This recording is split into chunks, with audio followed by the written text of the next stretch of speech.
Hello, and welcome back to Roll4It. Tonight we'll be playing some RPG Dark Heresy, where your favorite YouTubers and streamers are going to be playing your favorite RPGs. So, yes, Dark Heresy is set in the Warhammer 40k universe. It is a dark, grimdark future where there are all kinds of gribblies, demons, monsters, aliens, all out for destroying the Imperium of Man, and only our illustrious acolytes of the Inquisition can stand between them and, well, the uncertain horror of what is out there. Right. Dark. Grim dark. It's dark and grim. Very dark and grim. Sweet. Okay, right. Yeah, I don't think there's anything to really say other than let's do some announcement stuff. Alright. Splat, do you want to mention the Patreon and since it's coming up for the Patreon? Yeah, so for the Patreon, if you wanted to jump on in, we got private Discord servers you can hang out on. We got extra bonus VOD that you only get if you're a Patreon supporter. Cool stuff where we talk about the game, things of that nature. And coming up very soon, one of our tiers allows you to vote on who we're going to fight in future campaigns. So it's the Ordo Xenos, the Ordo Hereticus, or the Ordo Demonicus, whatever. There's the demon ones too. There's 3 factions. You get to vote for which one you want us to go up against, and the campaign will in some way be linked to that faction. And so it's going to be pretty sweet. You should get in on it. Okay, so yeah, oh no, the Mecha Threats are out. So the vote for episode theme is basically, will it be based around aliens, demons, or heretics? And that's effectively what the vote is. You can join a faction, you can change the faction any month. And basically the most popular one, we will have one of those episodes. And I think effectively we should be doing one now. Like it'll be open now, it'll be open after the show thing. So you should be able to go vote on that. And I think some of our players are going to try and pimp you certain factions, so... I'm all about Ordo Spiritus. That is not a choice. You'll not be fighting an army of ferrets. That means you're tasked with hunting and killing ferrets. No, just hunting them, and then bringing them back. Garrett would try to kill them, but we'd be fine. Or you're a radical member of the Ordo Ferretus. Garrett would find out how many we could fit into an airlock at once, and just watch them fly off into space. You think chat hated you because of the Jacaro? Oh my lord. They did. Pretty salty about it. It was saltier than Xbox Live up in here. It was... No. Nothing can quite get that salty.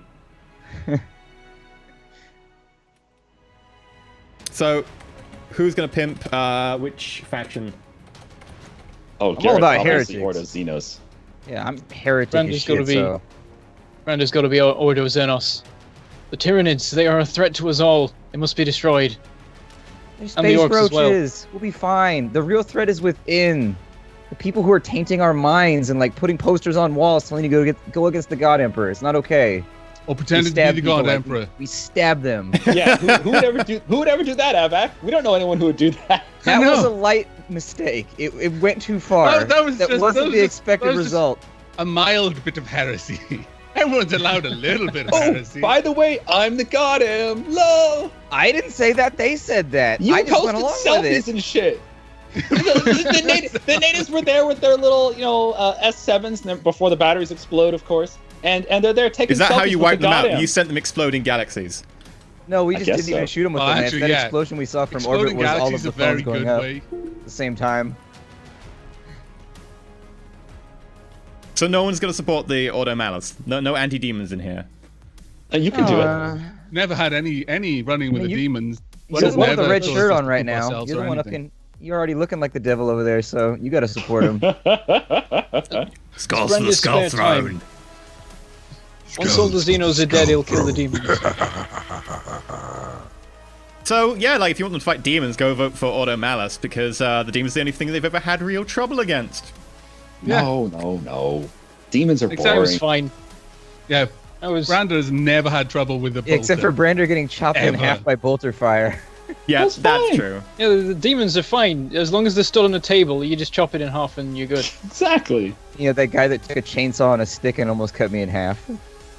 That too. Mostly it's chain weapons and bolters that seem to be kind of terrifying. I mean, you have the chain weapon now, just no one got chain training. So you've got, like, this weapon sitting around, you're like, this is awesome, I can't use it. Yeah, the excavator. Yeah. I'm wondering how we've got that around. Like, how do we transport that? Because it's huge, right? Well, we don't take it out with us when we go out. We just... You could have used it last episode when you were on, like, the planet. Like, No one's gonna stop you It's there. 40,000 years in the future. It's got to be like extendable. It's like a pocket version, you know? You press a button and it... I'm just waiting until there's something we need to dig through. And then we just pull it out of our Mary Poppins bag and store it. Roll for mining. Yeah, sure Ben, that bag is there's going Heresy, to be by the another way? giant crystal underground. We're going to have to dig down to it and put another explosive on it. It'll be great. Oh. Who was putting explosive on this one? I'm pretty sure Garrett has run away from every terrifying thing so far, Yeah, and that Brander has picked up He's the got- torch every time and done it for him. he's such a hard ass as well. He's like, this is wrong and we should destroy it now. Only when it's defenseless. Yeah? Yeah, I thought so. Only the defenseless wrong things are to be purged by Garrett. You're learning. You're learning, yes. Garrett has 22 willpower, okay? It is so bad. Everything just makes him cry and poop himself and run away. But he's got like 5 million wounds. Yeah. He also can dodge pretty well, so he's really hard to kill. He's just really easy to scare. Like, Yeah. oh, a spider! That needs to be clipped. Someone clip that. That is amazing. Oh god, We'll I'm need to forgetting the have- Twitch clips of the thing. We need to have that as a command, just exclamation spider, and just have that sound play. I will record that, and next time that someone is scared and runs away from a fear test, I'll just play that as a sound effect. So Good call. So good. Yeah, someone's clipped it already. God damn it! There you go. Charming aardvark PJ Salt. How are fast. people so? I know how are people so good at that. Like, someone else clipped it as well. Black Sun. Damn it. Outrageous Narwhal John Carnage. What? Well, why don't we talk about where we left off? Let's figure this Yeah. out. Yeah, so overall, effectively, you went to hunt down some Xenos traders who've been like trading in illicit aliens, ostensibly from managing to grab something off of Ixion, which is a dead world. You went, followed them down. You managed to find out who was trading it onto Eridus Dire, which is the world that you were looking at. They came to kill you. You killed them. You ran away. You killed 2 enforcers at the same time. You then talked to the captain of the ship who brought it here. He didn't apparently know about it. He then took you back to where the ship he was carting around to and from Ixion had crashed. You went down to the planet. You found the person who captained that ship. You took them prisoner. You shot their friends. You found out that there was a gene stealer involved. You killed the gene stealer.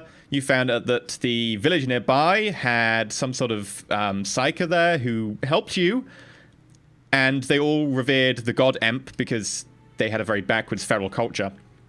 You said thank you very much. You left, and then you nuked them from orbit, effectively.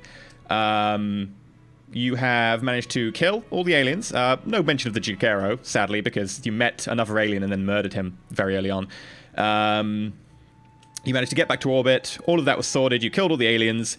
You wiped out some unsanctioned psychers. You managed to get yourself a prisoner in the form of the trade master who had been trading these illegal aliens around. You managed to find the person on the ship who had been working with the ground crew and with the trade master. You interrogated them. They went on to tell you something about a tech priest before something in their head popped and their brain exploded. However, Cassius, in a very daring attempt at digging out information, as they were effectively going into brainstem death, managed to dive inside their head and grab some vague information, including the fact that you've got some sort of sense of deja vu, possibly met them before. Oh.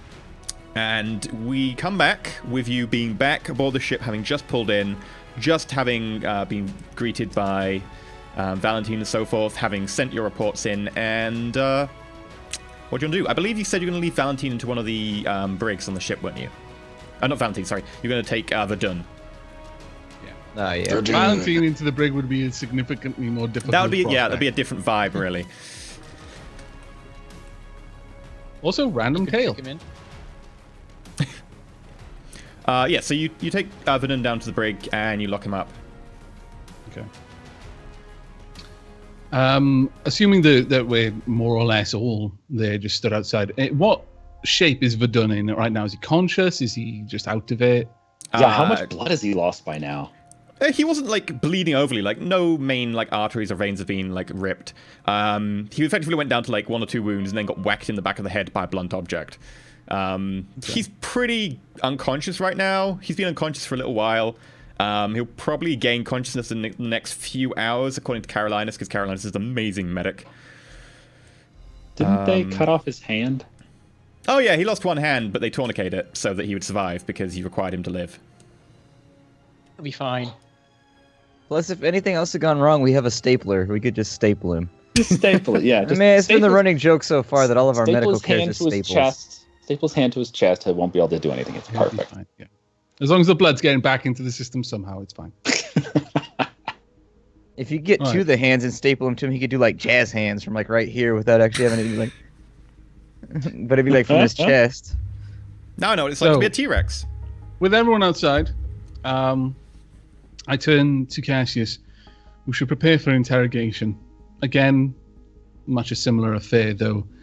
Knowing now what we know, if he has had any contact with the tech priest, we may wish to carefully choose our words. Yeah, I'm not entirely together sure that he knows if we know about the tech priest or not. Indeed. So staying we away. should try and steer conversation away from that topic, or if we do wish to probe it, and we do, we should do it very carefully. There's also no guarantee that he's not equipped with the same device that our previous interrogation. I could scan whether I would be able to detect the device. It's rather passive in nature, and if he is equipped with it, removing it would likely well be beyond my ability, at least not without a fully equipped medical bay. Yes. Oh, see, question. Okay, sure. We're in the future, 40,000 years. Don't we have metal detectors? Be able to just run them through? Beep, beep, beep. Good point.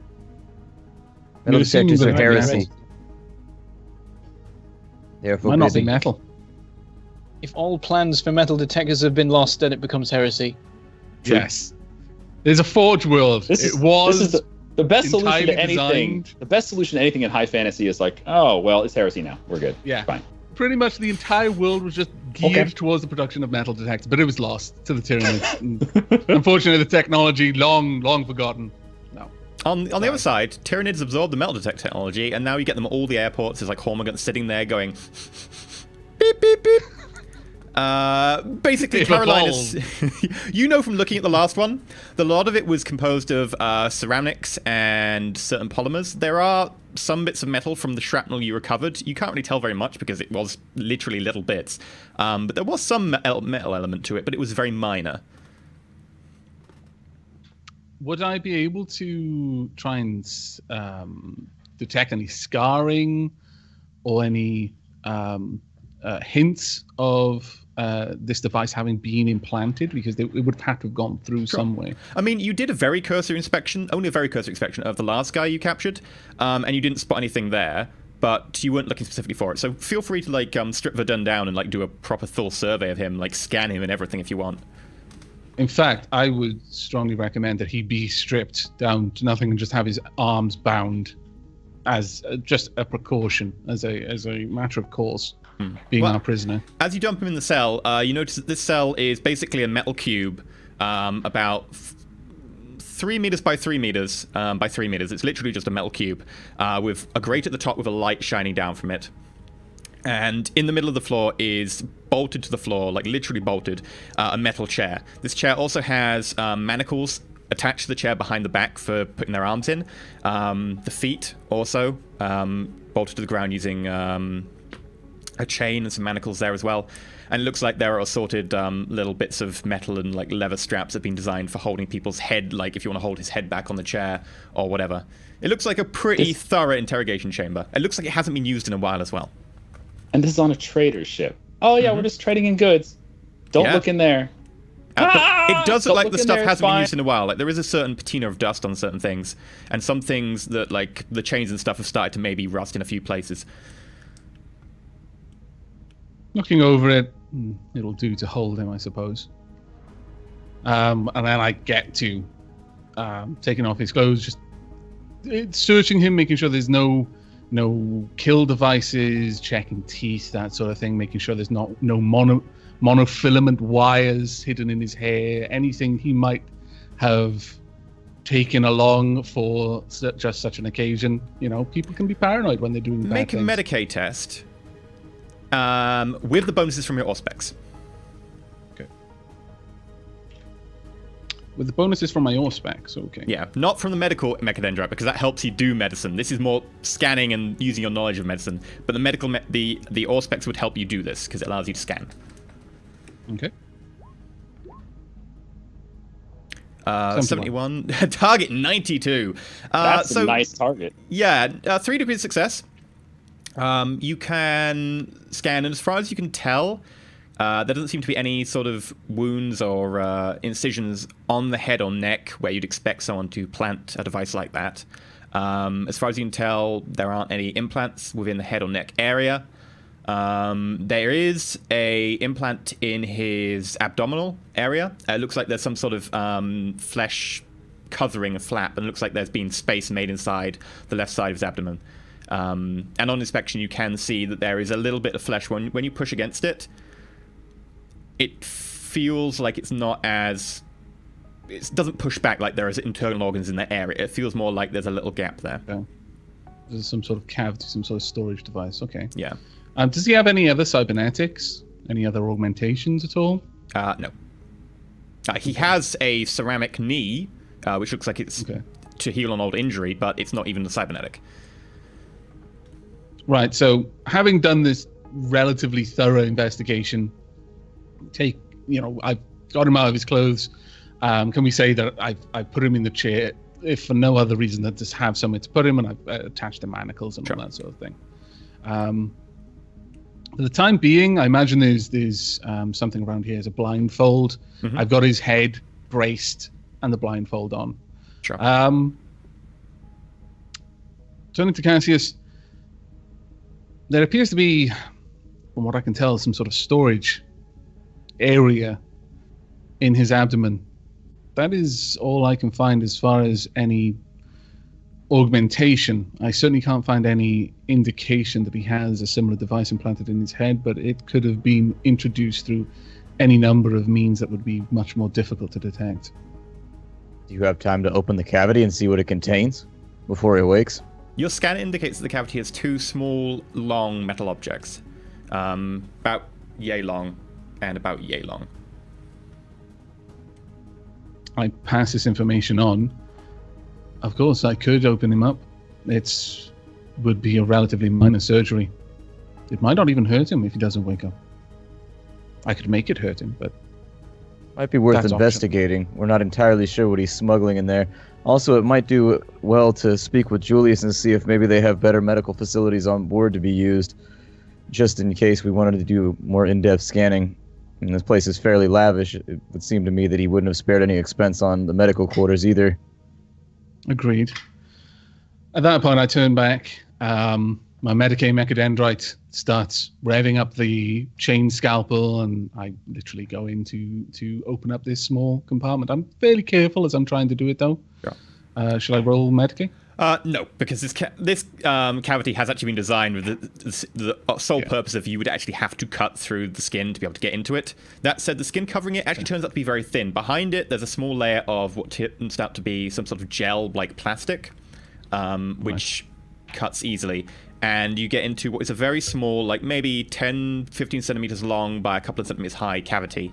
And you pull out what appears to be a lockpick. It's a little set with basically a multi-tool of lockpicks, and what is effectively like a little blade shiv, like that long. Okay. I carefully remove these implements and lay them to the side for Cassius to investigate, and then go back along with that, you do pull out another item. This item didn't appear on your scan because it's a very high-grade data crystal. It wouldn't show up in scan because as a crystal, it's kind of hard to hit, and because it's been very much designed to be concealed. And you only got 3 successes, so you managed to get the compartment. But this itself looks like a very high-quality data crystal of some kind. Okay. Well, I'm especially careful as I'm handling this, removing it and then placing it down. I then patch him back up. He's probably not bleeding much, if at all, considering the nature of the cavity is designed to be cut into. Yeah. But I make a point of. It looks stitching like or the stitching plastic backing to that also contained a agent of some kind, from its clotting, because you notice that the small amount of bleeding that there is does start to clot a lot faster. Okay. Well, I effectively put him back as I found him, more or less. Just imagine it's like a cabinet door that's hasn't been opened in a while. It's all creaky. It's like just closing. You should leave like an old boot in there or something, just like as a surprise. The next time he opens it, he's like, I don't remember Leave packing some change so when he walks it jingles. I was going to say, like, leave a bit of parchment with IOU on it. IOU. Smiley face. When he tries to pull out the shiv, is oh. Aww. This is unfortunate. Like, what was Right, his so plan with there? that He's done- gonna cut his own guts open and then stab somebody after he sews himself back up? That dude's pretty Well, hardcore. Given that the skin is fairly thin, he could probably just force his own fingers into the canvas. Exactly. Yeah, like a sharp fingernail Painful, would get but- through there. No. Painful, but if you're in the position where you need to use the shiv that you hid in your stomach to survive, then that bit of pain is probably okay to deal with. But okay, so I remove that and I take the items which I've got on a tray, and I just leave him there, and I go back outside and I close the door. Okay. I show the items to the others and say, specifically the data crystal, we should find out what's on this before we interrogate him any further. Data crystal. Where'd you find this? Where I found the rest of it, inside him. Inside him? Stop thinking about it. I can tell your mind is going in the wrong direction. Don't. He was made of crystals? At this point, I turn away from Garrett and I hand the tray to Cassius or Brando, whichever steps to receive it. See if we can find out what's on this. I'm going to prepare for the interrogation. Did you clean up That the I crystal at assume all? will come later. Or is Did it I still clean it covered up? in, like, blood and all kinds of random stuff? I mean, it's been wiped as it's been removed, but it's not been thoroughly cleaned. There's going to be a little bit of blood there. But again, the cavity wasn't... It's not like it was literally just sitting in amongst his organs covered in blood. This was an intentional pocket inside him. So it wouldn't be particularly bloody. I pick up the crystal and I raise an eyebrow, and I mumble something about it looking smudgy, and then I pocket it, and then I make off for Julius's cabin or wherever to see if I can find if they got a crystal reader here somewhere. Okay. Okay. As you do, you notice a servitor coming the other way, which is bringing like some very basic like ration kind of prisoner food and like a bottle of sterilized water, and it's sort of trying to trudge down the thing, but it keeps turning to the side as one of its knee joints is obviously damaged. It keeps bumping into the wall. I gave him the Jimmy Riggs Servitor. Well, We're the best for our prisoners. Where do you think yeah. Verdun got his new knee? Pulled it straight out of his servitor. Yoink. He's not gonna feel it anyways. His job is to serve the Empire now, and Daddy needs a new kneecap. Damn it, Carolina's had to walk away. Carolinas can still hear you. He's magical. Well, as Cassius Psycher scum. as Cassius is heading away to the captain's quarters with this deviant, broken servitor. No, not broken yet. Deviant servitor. No, the servitor's he's coming not your the way. same The as the servitor's going. The Oh, servitor's okay. bringing prisoner food. It's not going to the captain's quarters. Oh, he's Prisoner food bringing does the not go to the prisoner captain. food? Yeah. Oh, okay. It's like some really horrible, like grayish, like beige sludge, and like Nice. a bottle of water. Sludge meal. Would Carolinus recognize it as like a mixture of engine grease and waste product or something, or what is it? Caroline's will recognize it actually. He's fed it to enough people, or seen it fed to enough people. It's basically some like really basic like emergency ration kind of. This is your protein, carbohydrate, fat. There you go. Blub. It's like nutrient paste, effectively. It will keep you from dying or contracting scurvy, possibly. Yeah. Or maybe. having an appetite, possibly. That too, So it's definitely. got citrus in it. But That's it'll what I'm leave getting. you weak enough that you won't fight back. Nice. It's No not problem. edifying. Potatoes. Well, Yeah, I'm going to basically. grab Carolinus by one of his mechanical arms, just gingerly, and ask if I can speak to him down the hallway a bit. Of course. Walk Okay. with me. So you leave. I'm heading to the hangar to basically prepare effectively what we did last time. So, Okay. just getting the same things together. Sure. Brander, you're going to the I'll go with prisoner? Cassius. Or you're going with Cassius, okay. You rush to catch up with Cassius. Sure. I think Carolinus and Garrett would get to the shuttle bay first. So you go grab all the stuff you had last time. The equipment's still there. Anything especially you want to grab, or just grab all the things you had last time? No, I'm basically just setting the scene. The cell is too small for us to do a proper interrogation, so I'm preparing this area to be used again. Okay. So I'm just literally setting things out that they were before and making sure that everything has been replaced or hasn't been moved, that sort of thing. Because it wasn't that long ago that we used it last time. Yeah, no, it was like a couple of days. So yeah, that stuff's there. Then Cassius and Brander, you walk. Takes you about 5 minutes to get through to the part of the ship you want to get through to, and then you notice that it does become a lot more elaborate. There's frescoes on the walls and places. It's been plastered over. There's like lampshades and stuff on little light fixtures coming out the side of the walls, whereas before it was almost bare metal down in the brig. And eventually you get to effectively the bridge of the ship, because that is currently where Valentine is.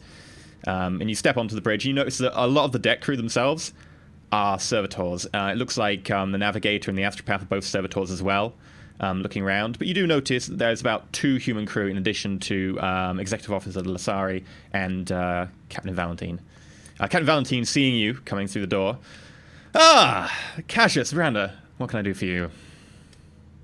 Yeah, we've got a question about... We actually ended up finding a data crystal during our investigations. Do you have the means to read such a crystal? Sure. Is it something... In private? In private. Well, if you go into... You know that when we went into the banqueting hall last time, off the banqueting hall, we went into the anteroom for cigars and so on. The desk there actually has a data crystal reader if you want. Would you mind if I use it for now? Go ahead. Might I also recommend a couple of books in there. The Spheres of Longing by Ravenor. Pretty good read. I'll keep an eye on it. Thanks for the suggestion.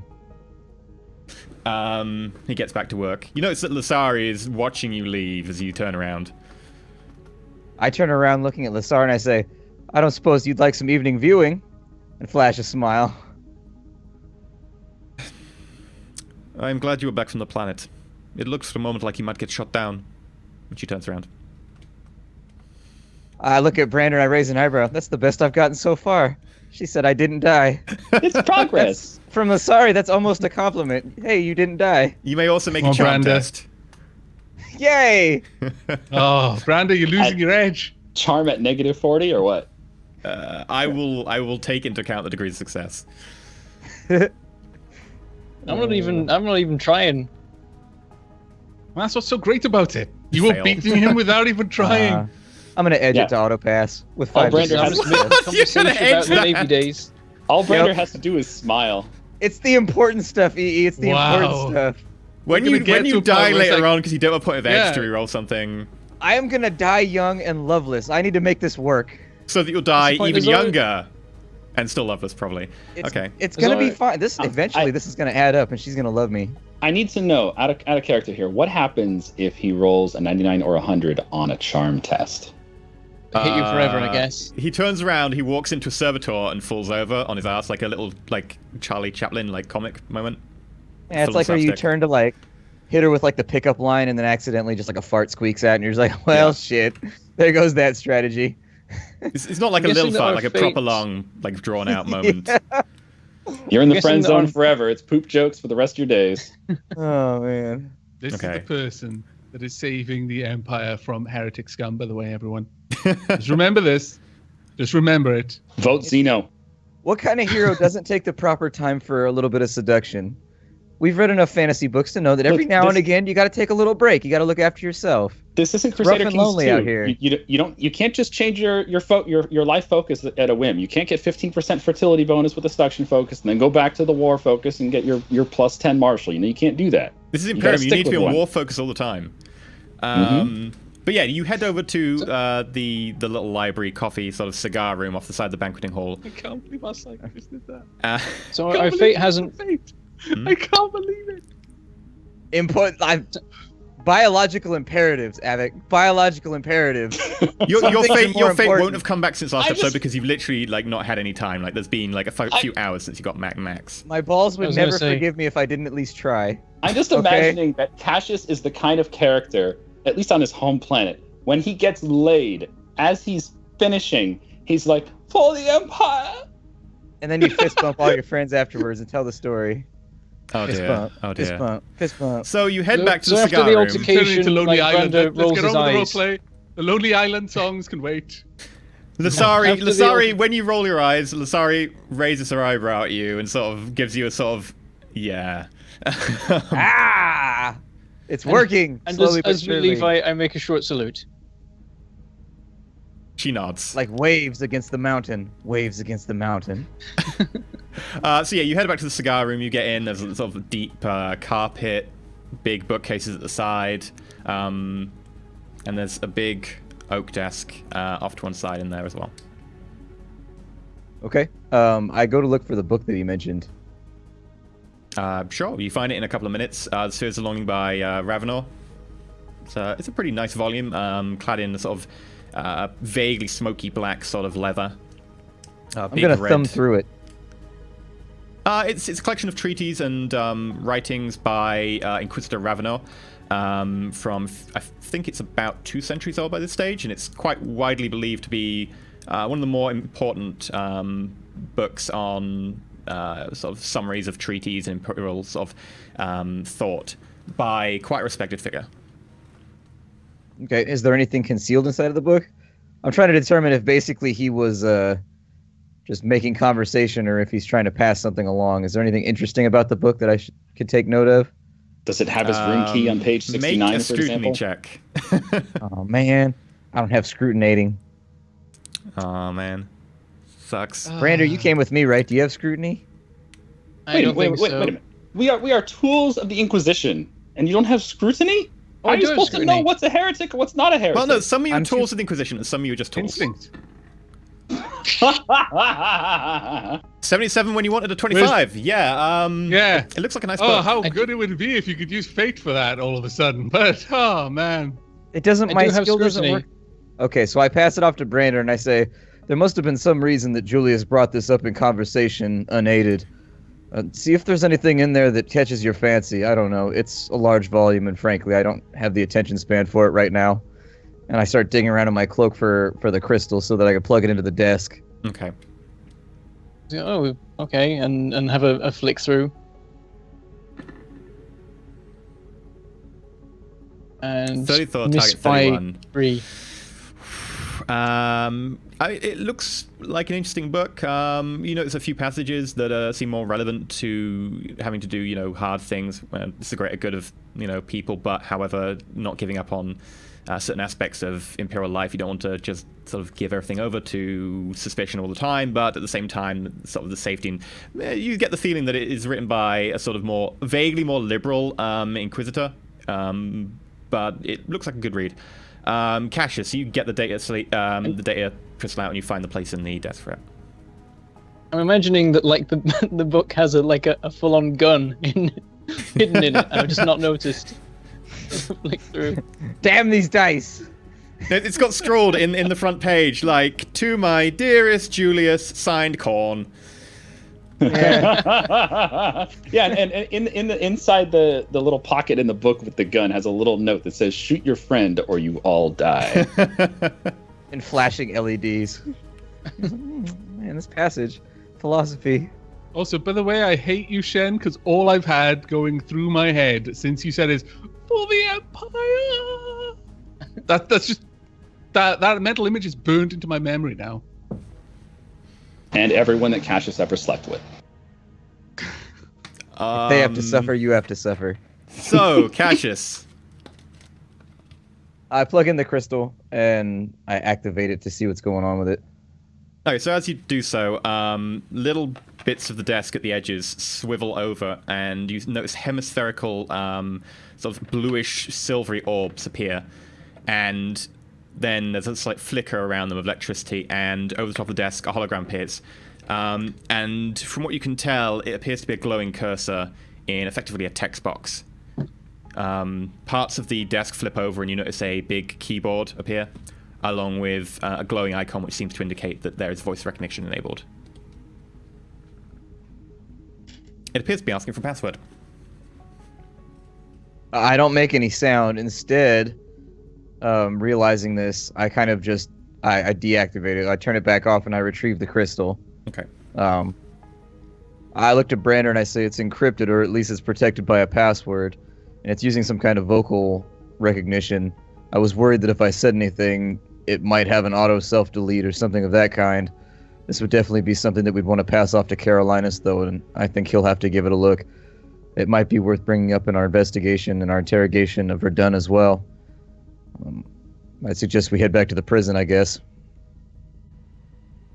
There's not much else we can do. Guess we'll have to get the password from him. I hold out my hand to Brander and I say, I'll take the book.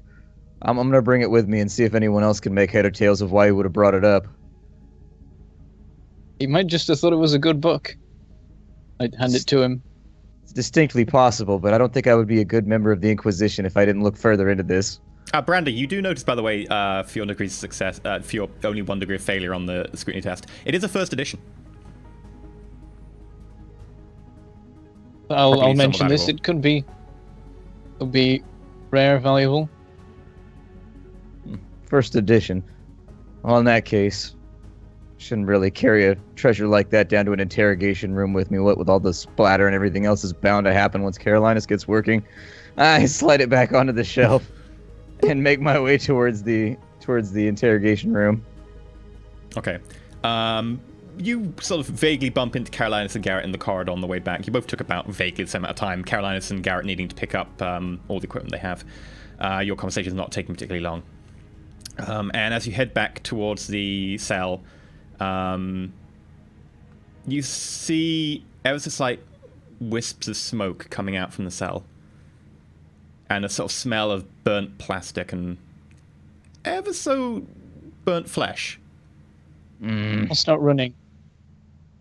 Okay, like Brander starts running down and quickly turns around the door. You see in front of you the servitor that was bringing food has stabbed repeatedly, from what you can tell, the very crude fork that was delivered with the tray into the throat of Verdun. Verdun is head limply held where it is by the manacles and stuff you left him in. Blood trickling down from an exposed open throat where you can see like parts of the larynx and so on exposed. It looks like the servitor repeatedly and thoroughly, utterly stabbed him. The servitor itself, from what you can tell, seems to be burnt out. Parts of the cortex unit seem to be smoking of some kind. From your experience of servitors and mechanics, it looks like it's fried.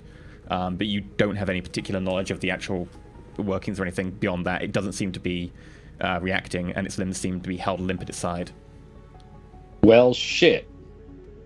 I lean up against the wall and kind of knocking on it with a knuckle. I'd be like, yeah, I'd like to say I didn't see something like this coming, but I had a feeling we weren't going to get the interrogation completed. I think whoever it was that orchestrated this whole thing learned his lesson from how much work we got last time on his last boy. And this time he's erring on the side of caution and just taking him out quick. Any chance you can glean anything from his mind, or is he all gone? I'm not going in there. Last time I got so little information, and quite frankly, it was a little bit painful. I don't think I'm going to do it again. Ill-advised. What about While you, Carolinus? This conversation is going on, I've already advanced into the room cautiously and approached the servitor.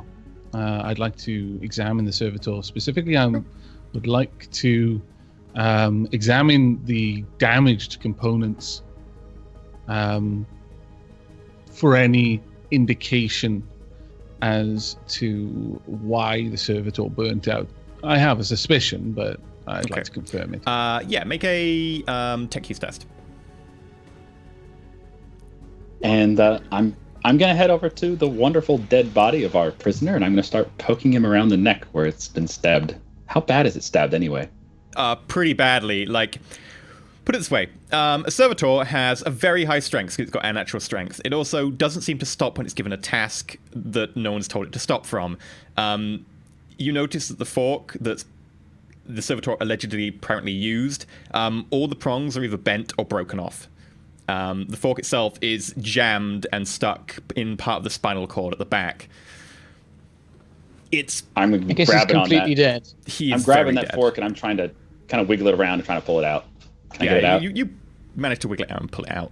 It's got like 2 prongs left, one of which is like completely bent over, like folded back. Carolina, so you got 40 needed 42. Quite quickly you ascertain that the Servitor seemed to have carried out whatever it was told to do, and then seemed to have self-fried its cognate core, and in addition fried part of the brainstem at the same time. From what you can tell, it looks like it overrode the voltage limits and just jammed its power directly through and burned out all the circuits up there. Possible it might still have some bits remaining in there, some evidence on the memory core, but the main cognate bits and part of the brain fried. There'll be no interrogation of the Servitor, but there may still be some information lingering as to why it decided to kill our captive, or specifically who told it to.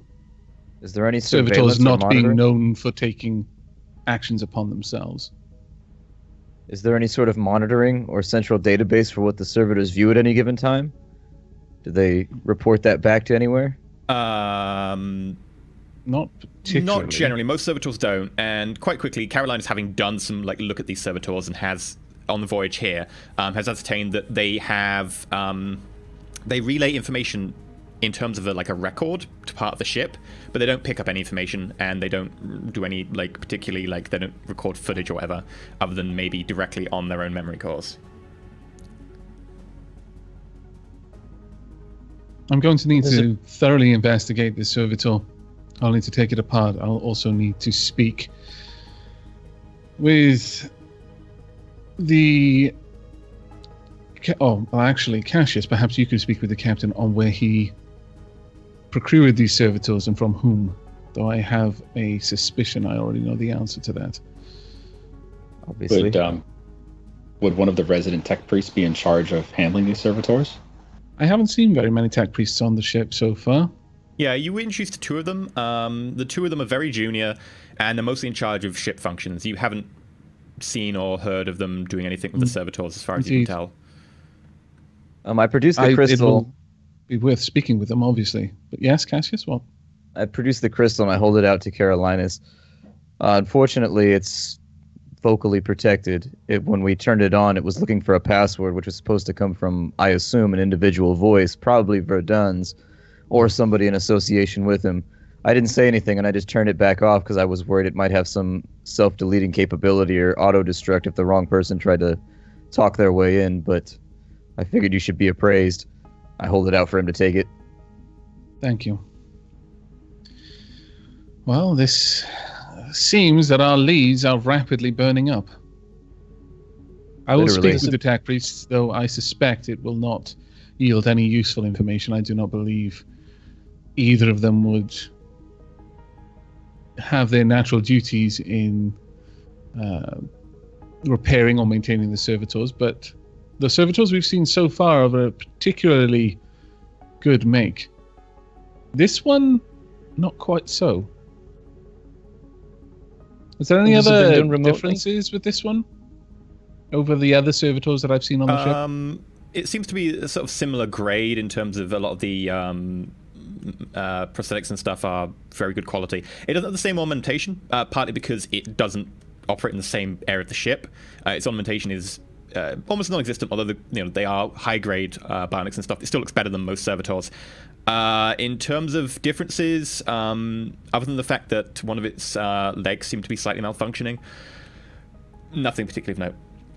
Are there any particular signs of where it may have come from on the ship, or where its primary duties might lie? All of the servitors on this ship have a radio link where they send, they don't receive, they only transmit, effectively a very basic log of what they're doing and their basic duties to effectively a black box on the ship. That makes it easy to keep track of them. And is there any sign on the servitor itself where it may have come from, or what duties it may have been configured to perform prior to delivering this food? As far as you can tell, you would guess probably some sort of cargo handling or lifter, non-specialized, because its arms are slightly over-spec'd for the chassis itself, like it's designed to just be a lifter of some kind. It's still humanoid, so it's not like a forklift lifter of any kind, but it seems to be maybe some sort of cargo or possibly vague maintenance. Very well. I'm poking my fingers around in the holes in this guy's neck. I'm glancing over at Carolinus. You think he's got one of those exploding things in here? If he does, I very much doubt it's going to be activating, since I very much doubt he's going to be thinking anything for the time being. But if you're interested, and I would certainly encourage your curiosity, by all means, take him or bring the tools here and cut open his skull. You shouldn't be able to damage anything important now, so practice to your heart's content, Garrett. Excellent. I'm going to head over and find these tools. What tools were they? Like a handsaw or something like that? Yeah, like a handsaw, screwdriver, some scalpel, screwdriver, circular saw. Forceps, scalpel. Okay. With that, with Garrett entertained with that, I move to leave. It's like handing the keys to a baby, like the key ring. He's occupied. We're good. Okay. And as I'm leaving the room, I gesture for Cassius and Brander with the same sweep of my arm to follow.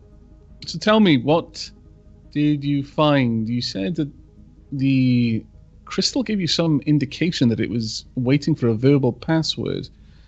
In what way? Did it literally ask for one, or?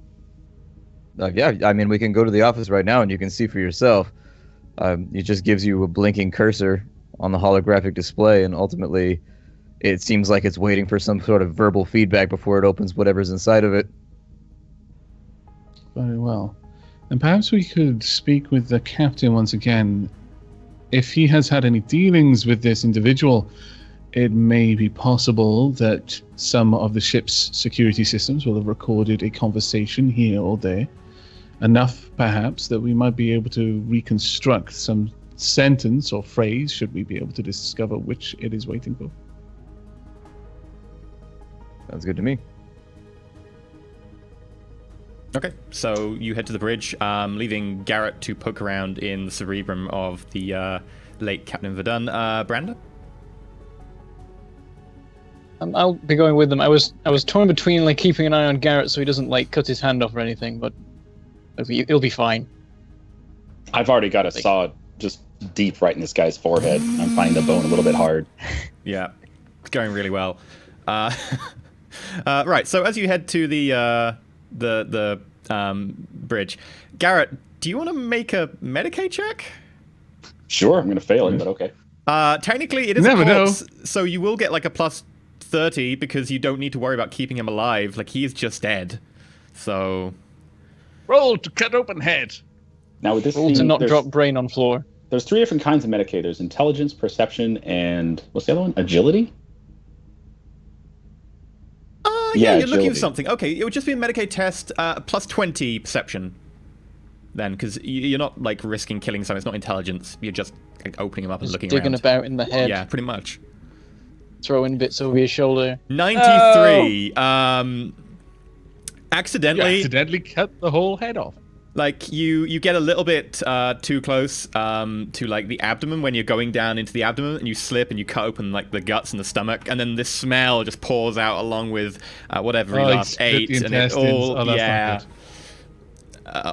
it's combined with sort of black dark gunk that you apparently cut open somewhere as well, and no, the weird thing is, how did we get there? I was trying to open this guy's head. To look you for rolled an a explosive device in his 93. brain. Like you slip on like some of the blood on the floor, and wow.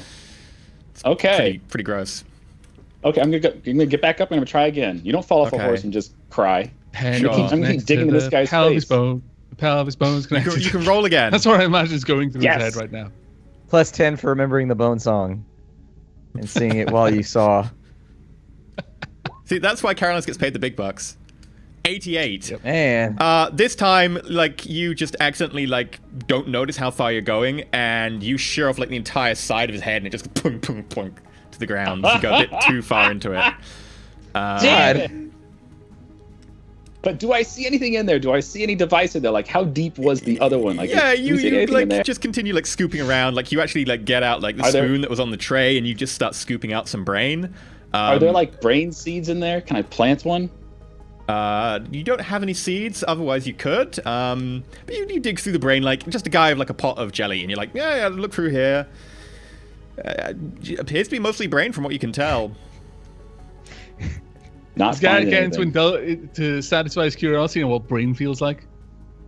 Tell me. Yeah, you stick your fingers in there and wiggle them around a little bit. It's like, that's what it's like. Yeah, Garrett like pokes the eyes out and puts his fingers through the eye hole and it's like, wee. Well, I gotta pick through the the nose. off the floor, right? I mean, shit. It's the only way to pick it up. Right, yeah. Carolina's, Miranda, and Cassius. You headed to the cigar room, or you headed to the bridge straight away? Cigar room's closer. We could go to the cigar room. Perhaps you could request that the captain join us when he has a free moment. Yeah, I'll meet you there. If you both want to go to the cigar room, I'll go fetch him. Very well. Right. Okay. You Yeah, head let's over to the split cigar off room. with Branda then. As we're on the walk, just get into the room. Branda, tell me, how are you feeling? Are you well? Well, I'm still recovering, but I'm mostly all right. I'll be fine in the long term. You certain? No strange feelings? No emotional doubts? No feeling of writhing in your stomach? Well, the whole thing in the tent was a little bit strange. I wouldn't do that again. If I'd known what was going to happen, I wouldn't have gone in there. Reassured to know that. In fairness, had I known what this wise woman was going to do, I went there expecting to be offered some medicines that I could help treat you with. Instead, she puts you back together using some form of witchcraft. Perhaps later on you would not be averse to me thoroughly investigating the wound, or what's left of it. It seems to have healed rather well, and that concerns me. I understand. Concerns me too, and I'm like poking at the things. Like, is there any mark at all, like, or is it just like perfectly healed? It's like there's a vague like pink puckered like new flesh kind of area where it's healed over, but there's no sign of a deep wound. I'm just poking at it and looking at it and just looking a bit concerned. I mean, Would you say, aside from the obvious fine, concerns, you feel no different? You've not been hearing any voices, seeing anything out of the corner of your eye, then when you look, is nothing there? I don't think so. Everything in that tent felt strange after that, but I think I'm fine now. Good. It's reassuring to know. Nevertheless, so this is the room. Where is the port for the crystal? I assume Cassius passed the crystal over. Is that right? Mm-hmm. Yeah, I'd seen where it was, so I gestured to it. You like get one of the little gold embossed areas of the desk. You twist it sideways. You notice there's a little hole. You put the crystal in, and same as when Cassius did it, 4 corners, globes turn over, bit of static, and then the text box and panel appears with a key input, also indicating there is a voice recognition enabled. I study the display for a time. I'm holding up my hand to be sure that Branda understands that I don't want him to speak. And while he's studying the display, his microbead suddenly sounds with the sound of a saw as Garrett's just jabbing at this guy in his abdomen again. It's like, and he says, Carolinus, I didn't find anything like that explosive thing in his head. There was nothing in there. It was just all goo and bits, and there was bone and stuff. There was some snot stuck behind his nose holes. That was just weird. As that pocket in his side, that's just how strange. loud is my microbead? I've been looking around for more pockets in this guy. I can't find any pockets anywhere. I had the impression that a microbead was just kind of like a quiet little thing. Depends on the quality. Your one gives a little bit of sound out. Okay. I mean, everything's a pocket if you try hard enough. Look at the thing, so it got picked up or whatever. It Yeah, picked but up this was most of like a it. It picked it up plastic kind of as a line pocket. jumble of like words and syllables here and there because it couldn't really hear much of what was going on the microbead. It's a poor quality microbead you picked up somewhere, but it's still, a microbead. I looked for the cancel option. Yeah, you Oh, hit the what's happening backspace. with You it? just hit the backspace a lot. Yeah. Okay. And then I turn it off. And then I just sit up and I sigh, hefty sigh, roll my eyes and look to Branda. And without broadcasting this through the microbead, I really thought that was going to keep him out of my hair for a little while. What's left of it? Ah, Shouldn't have got that microbead. I know. Regretting this decision already. It's like having a cell phone. Now anybody can bug you at any given time. It's the worst technology ever. No, he can still block my number, probably. I don't know, it's pretty poor quality microbead. But as you say, it appears it was waiting for a password not particularly sensitive. I might be able to force the security if needs be. And whilst that's going on, I look at the actual input for the device, not with the crystal inserted, of course. Mhm. And is there a way that I would be able to try and bypass security using this? Yeah, effectively, like you can try and hack the program, edit the program without running the program on the crystal, effectively. Yeah. Okay. So you can do that should you wish. As I'm looking through this, I'm sort of humming to myself, yes, this should be possible. Hopefully it won't be necessary, but I may be able to work with this. I've picked up that book again just- and I'm leafing through it. Okay. After Listening. a few moments of apparently talking to myself, I glance over, or rather I don't, but my optical mechadendrite just turns around to observe Branda and is paying attention to what he's reading and without really pausing what I'm doing with the device. What's that tome you're reading there? Am I boring you? It was one that the captain suggested. Cassius thought there might be something more to it. Well, Captain suggested. past page 100, it turns into Cthulhu speak. It'd be fun. It's just pictures of squids and random creatures tentacling other creatures. No. I love that as a Captain's verb, private tentacling. stash. You can verb Oh, anything if you really no. want to. That's bad. Hentai is not dead. To Branda, I pause what I'm doing, or rather, I bring it to a head. I finish up and turn to him. What gave Cassius that idea? I just thought maybe it was something about how the captain suggested it. He said we might be interested in it. Thought maybe he was telling us there was something hidden.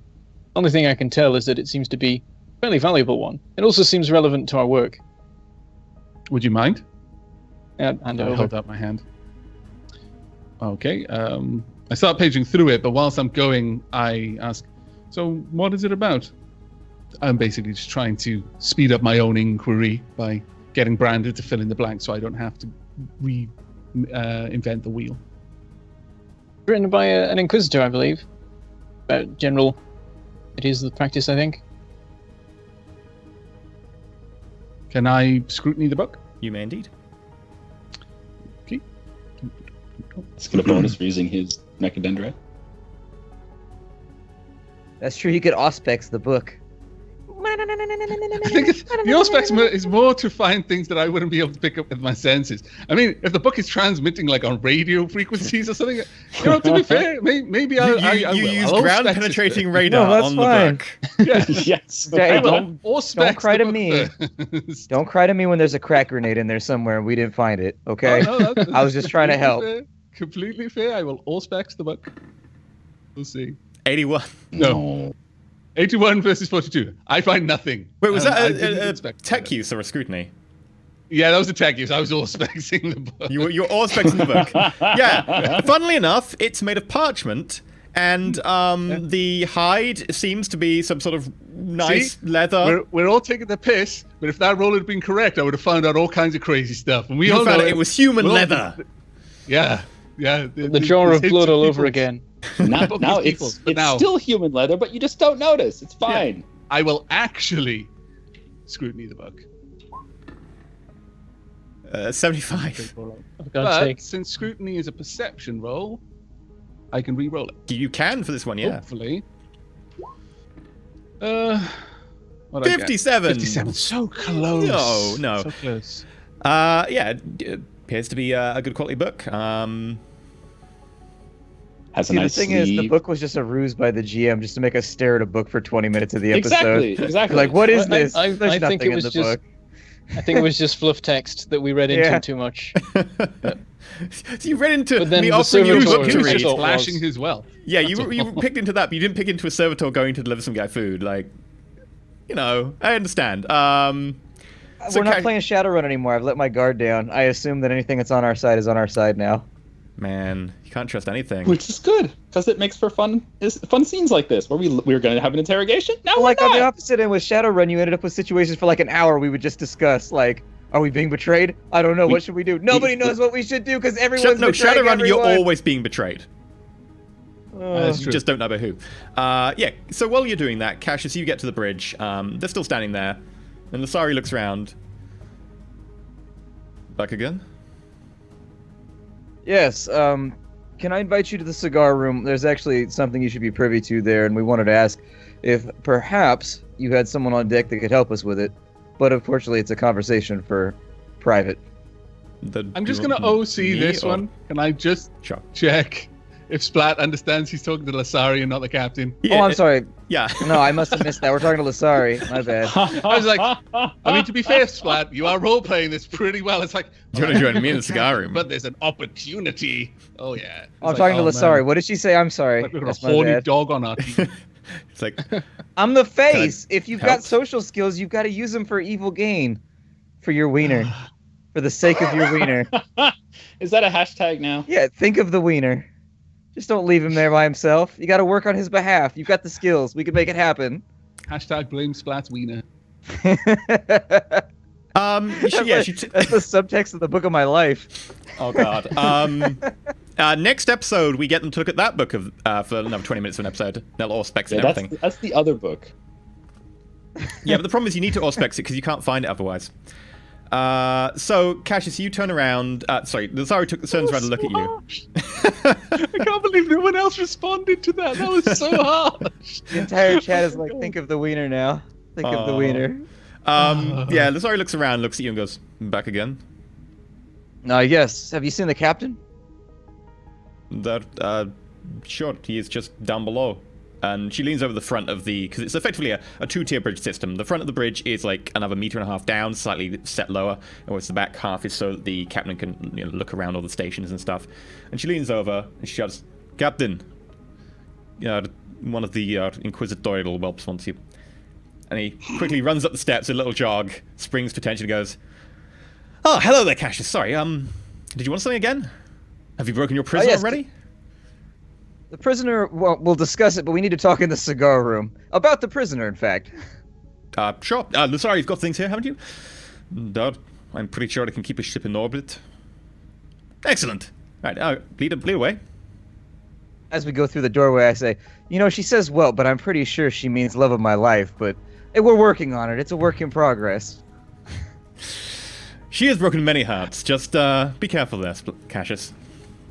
Ah, Splashes. That works. splatches. Splashes. And you walk back towards the cigar room. You get there, Carolina and Brandon are sitting around. They're not smoking cigars? Come on. That's I'm still page reading the 100 of the book. In the time that they've been gone, how much have I been able to read? Bear in mind that I'm able to cross-reference like almost everything in this book with some degree of knowledge of scholastic law. If it's talking about things, I'm like, oh. Because you've got scholastic law, like you would be familiar with the name of the book. You know the book. You probably haven't read it because you don't have the skill itself, but you know of it, so you would know of the book. You may know of the Inquisitor himself. Not from sector around here, though. Yeah, and you can read through it. You're kind of familiar with it already, at least the vague concepts and stuff. And you're maybe like 25 to 30 pages in at the moment. They weren't gone long. No, one of your long-haired friend? As he says that, has he said that while he's walking into the room, or is he Yeah. speaking directly to Cassius? Oh, I was just gonna to say, the are we room still at in the large. hallway, or how did this happen? Okay. Without No, looking up from the unfortunately- book, But as my mechadendrite looks across, I'm just staring at him as Cassius is replying. We've occupied him with shining baubles and things that roll along the floor space for the next little bit, so I don't think he'll be bothering us. And brain goo. Fair enough. He walks past By Carolinus. shiny, you mean the inside of our prisoner's head? Then yes. Okay, he walks past Carolinus to go sit down in the wingback chair that he seems to frequent. As he walks past Carolinus, he pats the mechadendrite on the top. And as you say that, he kind of stops. Well, that was quick. Normally I thought the process was to do an interrogation and then, to dispose of the heretic later. Have things changed? He continues on to sit in the chair. We were on our way to do the investigation, and unfortunately, one of your servitors decided to sever his head from his neck while we were out discussing things. Would I happen to have the identification number of the servitor? I imagine they're all Yeah, you could have got that some... quite easy. Yeah. It has a VIN number. So I mentioned that number again without looking up from the book. Oh, well, that's odd. Let me look into this. And he gets to the desk, keys something in on the surface, and then the keyboard flips over. Little voice activation thing starts up. Bring me up the details of Servitor 3429. A little text display appears in front. And you can see down the list, it seems to be a time-stamped, effectively, order list and sort of basic sort of tasks and commands. It's effectively sent to the black box. When did you say this happened? We're not entirely sure, but from what we could glean while I was talking to you about the cigar room and the book previously, the servitor was making himself busy by wedging a fork into the prisoner's neck over and over and over again, until the fork, in fact, was just a shard of metal. Oh dear. Well, it looks like the servitor was told to go clean out the shuttle that you just brought back about half an hour ago. I look to Carolinus. I look up, concerned, my lips in a dour frown. Are there any security systems watching that hangar? Sure, I can pull those up for you. Odd. The past 43 minutes? Sure. 43 minutes ago, it looks like the servitor was given the task, and it reported that it was going to do the task, and then nothing from then after. Let me just pull up the security video for you. And he taps something in, and eventually this sort of flickering display comes up, and you notice that the shuttle in the hangar bay, you notice you two going into the hangar bay to go get stuff, and it sort of rewinds through time. You walk backwards after going in. After going out, because it's backwards. You leave. Time reverses. You do the time stamp going backwards. Time stamp goes backwards all the way to 43 minutes ago. Nothing. It looks like the servitor never entered. Is there any type of log as to which console logged the order with the servitor? Is there any sort of access note or anything there that would indicate where the order came from? Well, I actually ordered the servitor to go clean out the shuttle. You left in a little bit of a... Well, put it this way, it needed cleaning. It also needs repairs, unfortunately. I'm not sure if Cassius had time to mention to you, but the long-range the short-range sensors are damaged. Number of minor systems have had components repurposed. I can give you an itinerary of repairs necessary later on. Sure. Has there been any movement from that shuttle aside from us? I can tell no. The door hasn't been opened. And I don't suppose that your logs record any change in the servitor's assigned task at any point where it deviated from the route it should have been taking? All we know is it reported it was going to do the task that I assigned it, and nothing after that. How are the orders relayed? When you give the servitors an order, does it bounce from you through a central console and then out to the servitor, or does it directly go from... we can give orders to the servitors directly from any command station that has a correct access code. And you can give the order to the servitor.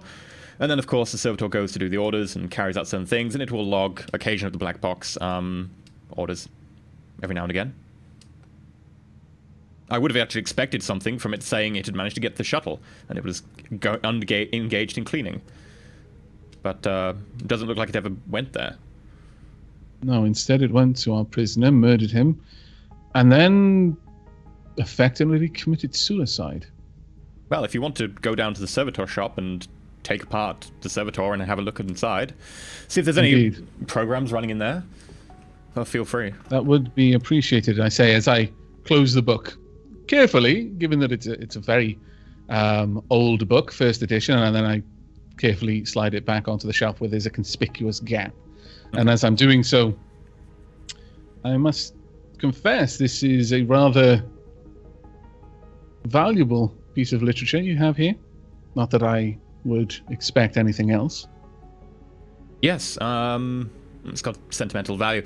Quite a lot of these ones actually around here are first editions, so just don't go having a firefight in this room. Preferably don't spill the blood of the prisoners either, but since that was my Servitor, I guess my apologies in order. Part of my ship has now impeded your investigation, and, well, that's... If I might be... If I might be blunt, Captain, it seems that there are many things taking place on your ship that you have not been privy to. Unfortunately, it appears that there are forces at work here beyond your knowledge, and I would perhaps arrange for an investigation. Certainly, if one Servitor can be overridden, all of them can. Yes, I think I'll probably do a remote wipe for the Servitors. 2 batches to make sure I've got some on deck at some time and switch them out over the course of the next 18 hours. Might I ask, where was that particular Servitor? Was it purchased as a batch from any particular planet? Did a particular member of my order see to its installation? Let me have a look. And he pulls up the log for the Servitor. It was manufactured on one of the forge worlds that we normally get our Servitors from. It looks like this particular unit was actually taken down for repairs on Eridus Dire last time we were there. It looks like it had a defective right leg, which was scheduled to be fixed, and it didn't look... We set off slightly sooner than we planned, so it didn't seem to get fixed at all. It went down to the surface and returned. I groan slightly. It also went down with 2 other units. I'm going to take the precaution of wiping them now, or do you want to inspect them? Hold, before you do that, if I might be able to inspect them, that would be very useful. I'll order them to go Garrett. to the Servitor Bay. You can take them apart there if you want. Fantastic. Yes, please. Garrett, Brander, Cassius perhaps, though I wonder if you would be as useful in this particular task. We may need to restrain the Servitors. If whoever has been able to issue a command for this Servitor to murder a prisoner, there is no way that they could have known that we would have the prisoner here. This is unlikely to be any kind of deep programming on the Servitor's part. Servitors are usually not that capable of abstract thought. They certainly wouldn't be watching for a specific task such as this whilst performing their regular duties. It is most likely that someone gave it. I pause. The Servitors I have on the ship are a little bit higher grade than your standard Servitors in general. They can mimic certain aspects of humanity and able to do tasks a little bit more complicated than your average Servitor. Although it does seem still rather odd of them. The level of complexity involved in making a decision such as the one expressed by this Servitor would be bordering on the realms of thinking. No, Servitors definitely don't think like we do. No, and I wouldn't expect any of them to be able to make a decision like that. It would seem very odd. It would certainly be bordering on heresy to have a machine that could think like a man. Well, that would seem to defeat the purpose of my having most of my crew taken up by Servitors. If they could think, they'd want to be paid. I do chuckle at that part, but it's clear that I am a little bit concerned by this mention of especially capable servitors. Well, from what you've seen of the servitors around here, they do seem like they can respond to basic commands to them that aren't just literally commands. Yeah, they are able There's to a little bit of talk a little lateral bit more human. Yeah, logic. They've got a little bit more humanity to them, but not much. If you guys want to, if you all want to go ahead, I'm gonna stay here for a little while, unwind from the last off-ship excursion. At that, there's a noticed swing of my optical mechadendrite to Cassius, and one of the lenses flips. And after a moment, I said, "Very well. To be perfectly honest, your particular set of skills would be of less use in analyzing servitors. Garrett, Branda, we may have use of your particular set of skills in keeping them from doing anything they shouldn't be." I'm not even there, man. I'm chopping up parts, putting them in buckets. Eat. You've turned it off. I'm assuming that if I'm talking to you, I've turned it back on again. Okay. I'm not literally going to say every time I stop to wash my hands or do that sort of stuff. But yeah, okay, fair enough. But you can hear it. Were you able to respond? Sure. I've informed Carolinus that I'm not even responding to his comment there. I'm informed that I put everything that I can into separate buckets. I've got limbs over here, feet and hands over here. I got parts of the head over there. And I've got organs in this one bucket, and then I just can't figure out what was in this space in this guy's body where you had this cavity. What goes there? What did they remove to put this in? I'll explain it on the way to the Servitor maintenance bay. If you could meet me there. I'll meet you there. I'm going to pick up the bucket with the guy's head and the organs. I'm going to take it with me. I realize that your friend probably doesn't understand where the different parts of the ship are. I'll send a servitor down to collect him, not one of the two that I previously mentioned. Don't worry. That would be wonderful. Garrett, I'm going to hand some extra. I'm going to hand extra buckets to the servitor. He can help bring it. Happy to help. Just carrying 2 buckets full of organs, like intestines trailing out the back as it walks away. You're gonna mess up the beautiful carpets. I imagine that as Branda, were you going to accompany Carolinus? Because Carolinus would be making to leave at this point. Yeah, I was going to come with. Excellent. I'll show you the way. Cassius, if you're going to stay here, I'll make sure one of the servitors brings you a bottle of Amasec. That won't be necessary, Captain. I've already been given information on where the Servitor maintenance bay was previously when we first joined the ship. Very well. Boarded the ship. I understand. He actually told me where it was. Yes, yeah. Well, I'll leave you to it. Cassius, if you want a drinking companion, and he goes over to one of the cabinets in the set with the books and pulls out a bottle of Amasec. Sure. I always like company. Thank you, Captain. He also pulls out 2 cigars and hands them to you. So I and Branda leave, and I imagine we're on our way. We simply find this trail of blood where the servitors have been dragging. After a little while, the servitor is clever enough; it actually does pick up the bit of intestine and put it back in the bucket. Okay. For a little bit of the way, we've actually got a blood trail. Yeah, there's about 8 meters of blood and brownish, sort of sludgy gunk. There isn't much blood after the heart stops because the blood just stops flowing, particularly. But there is a little bit of trailing around. But yeah, you make your way down to the Servitor Bay, and you noticed in the Servitor Bay it's quite a large room, quite low ceiling. Servitors in racks down the side, empty racks for the majority of it.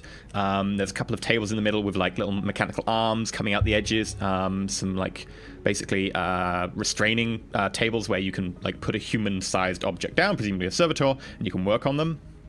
A lot of it stained with old like blood and oil. And in there are 2 servitors just standing to attention in the middle. You recognize the VIN numbers on them. Those are the ones that have been ordered to stand there. Garrett's standing there with a 3rd servitor who's just holding 2 buckets, just staring forwards blankly. And there's 4 buckets between them, with most of the organs and bits of head and hands, legs, arms, etc. I've currently got like part of this guy's head, and I'm just poking at it with a finger, and I'm trying to see if there's anything around this brain area, but most of the brain's already slopped out in the bucket. Yeah, Like one of the buckets looks like some sort of like souffle kind of thing, like a big sort of bit of jelly, like redness on the top, which is effectively the brain he's. As I enter and I see this, I'm like, I just pinch my nose. As I walk in, I recoil from the smell and go, Garrett, what the hell are you doing? Well, I've got our Why prisoner did you here. bring this here? Because we need to see if there's anything else in this guy. You found a compartment. We found an explosive thing in the last guy. I want to make sure this guy is not going to explode on us. But why did you bring it here? How thorough you have been in your dismemberment of what remained of the prisoner, but that will have to wait, Garrett. We have more pressing matters to investigate at the moment. Well, what's this about the Servitor? Did the captain know what happened with the fork guy? That is what we're here to try and find out. Branda, Garrett, just should anything go awry, it may be worth you having your weapons ready. Branda, I imagine you have your pistol with you. Garrett, do you have... I've got 2 pistols. Either of your pistols with you at the moment, or have you left them on the ship? I kind of left everything. That's fine. You're a strong man. You should be useful to hold one of them down. I've got or a at saw. least buy me time. If the saw can cut up this guy, maybe it works on a... You just want me to hold him down? Okay. He raises a hacksaw with a kind of very blunted blade by now. He's been having fun. Oh, Garrett. I'll Okay, put the buckets down in the corner, and I'll make sure the Servitor comes over and stands there with him. Going over to By all stand, did you mention that there was like a table, like an examination table for the servitors, or Yeah, there's a something few. like that? Okay, standing near one of the tables, I call out to one of the servitors by its identification number and request that it lie down on the table. Very well. And the servitor beds are effectively face lying down beds so that you can get to like the back of their skull. And it quite happily just kneels down into it and then lays down full face into the bed itself. Little mechanical arms, as sort of the weight of the servitor lands, sort of move over the top of the legs so that you can lock them into place. Okay. Well, given that, I do lock the servitor into place. Are there effectively restraints for its arms or any other parts? Yeah, they're mostly designed to stop like small spasms of like musculature should you go playing around with it. You can quite easily just disable the motor cortex to be able to stop the servitor moving. It's designed to be fairly accessible on utility models. Okay. Very well. Looking, based on what I would know of servitors, is there a way to shut down their ability to hear? Yes, you need to use a tech use test. You're not familiar with these kinds, but yes, there would be a way.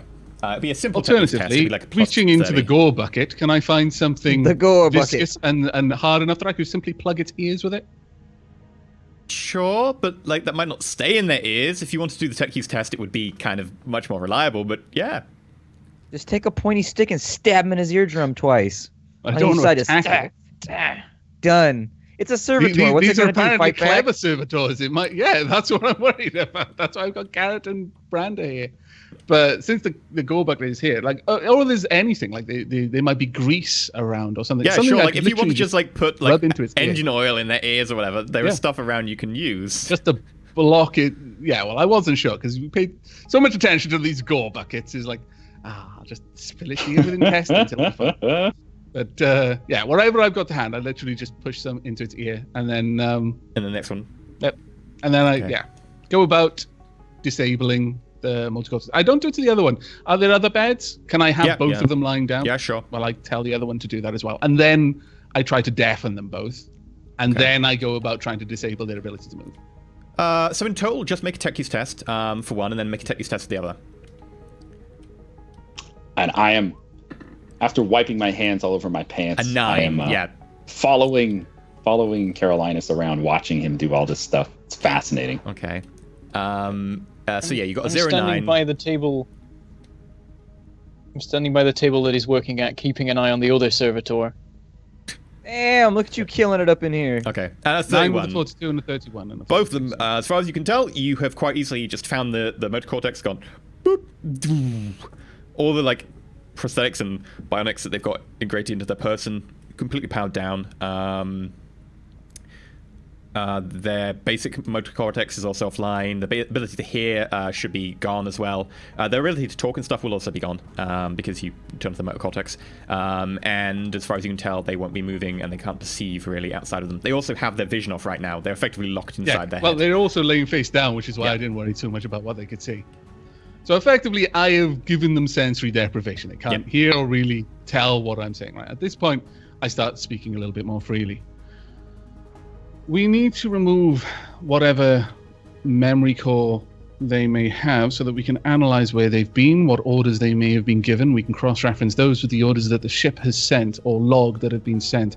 Any discrepancy will further solidify my suspicions. Carolinus, also the 09, that was 5 degrees success.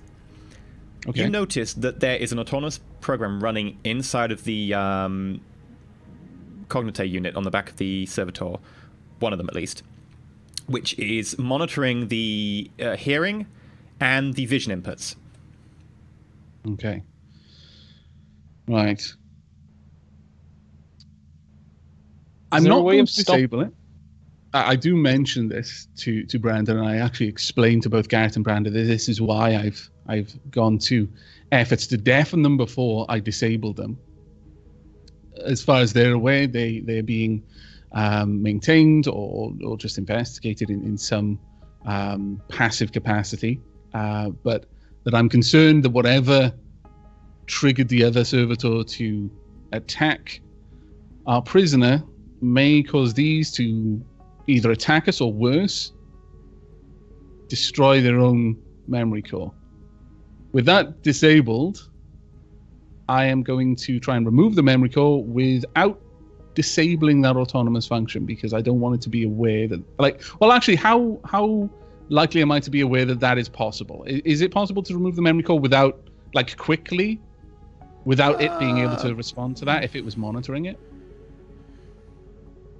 Would I be able to isolate it from being fried? It would effectively be a tech use test, and it would be a tech use test, a flat tech use test up to, depending on how complicated the program is, if it is monitoring that, up to a -30, depending on how well it is coded. Okay. Well, I'll try it on the first one. I'm going to try and remove the memory core. Well, actually, bearing in mind, based on the fact that I know it's there, how easy would it be for me to disable the program? Or how likely would I be able to simply turn that program off? Effectively, right now, the program is completely contained inside of this unit. The unit is unable to move or anything, unable to really perceive anything. And as far as you can tell, it doesn't seem to have any other inputs currently. The only 2 active monitorings it's doing, it's monitoring the visual input, and it is monitoring the hearing. It's also then running them through part of the brain, but it is definitely monitoring only those 2 things. So as far as you can tell, you could probably do quite a lot to this Servitor, and the program wouldn't do anything. Okay, well, I'll try and go to... I'll simply try and remove the memory core. I don't want it in there for very long. Sure. Because it could try and fry it, and I want to try and get it out as fast as I can. Given that I know that this program is running, how can I monitor the program, or can I monitor it at all? You don't have a lot of tech use stuff with you. You've got the basic stuff in here that will be able to let you view certain amounts of data and so on, and to a certain amount you can reprogram the servitors here. You don't have a lot of stuff. You don't have a mental a mind connection MIU or anything. So you can make basics, but you don't have as much control as you would otherwise do. I'll simply try to remove the memory core then from the first one. Okay. 52. 52. You do get the memory core unit out, despite the fact that was technically 2 degrees of failure. Okay. And I try to do the same on the other one then. I carefully put the memory core aside. And go ahead. Yep. 53. Yeah, that one memory core unit comes out. Failure on both of them. Both of them are now still technically running as servitors. However, they aren't able to really keep much memory. They effectively would forget. Removed. Yeah. So it would be very short-term memory. Yeah. Okay, well, based on that, are there any other like markings on it? Any other signs of branding or signs of any particular craftsman who is particularly happy with his work that I might be able to find signatures or anything like that on any of the augmentations? Let me check. There is actually a maker's mark. I have it. Let me open my accumulated lore document. Magos Quintilius. That is a name that I remember. It appears that the servitors were manufactured at a forge complex that he owned, and they are his design. The forge that they were produced at, and let me go find the forge world. Gottliebst. Okay. Magus, would I need to roll a memory test? But I'm fairly certain the Magus Quintilius was one of the tech priests that we met in the first world that we went to. Yes, he was in charge of Lazarus Hive in the Northern Complex. Yeah. Yes, he was the one with the servo skull that created the bubble around us when we talked in the hangar. Is that right? No, that was a different one. Oh no, that was a different one. Magos Okay. Quintilius was the one who ran the entire Hive complex, who had like several like cybernetic arms and stuff on display. Yes, I remember now. And the doors with the arms. Yeah. Yes. Okay, thank you very much. Right, well, with the servitors disabled, so I find Magos Quintilius. I make a note of that. It seems that these servitors may have had some connection. What was the world that we were on with that Forge world? Because it wasn't the name you just gave. Arnhouse, wasn't it? Okay. Yeah. They were manufactured somewhere else, but I do recall that the Magos was quite enamored with the upgrades that Reclamator Glitch was performing. Although we did sanction that all the cybernetics produced at that forge be destroyed once we discovered the corruption, I wonder how likely it is that a rogue trader might have avoided hearing that recall. As a note, you can have a look at the effectively the Mind Impulse unit connection on this, and you can have a look if it matches the stuff that you found last time. Okay. Tech use? It wouldn't really be tech use. Or scrutiny.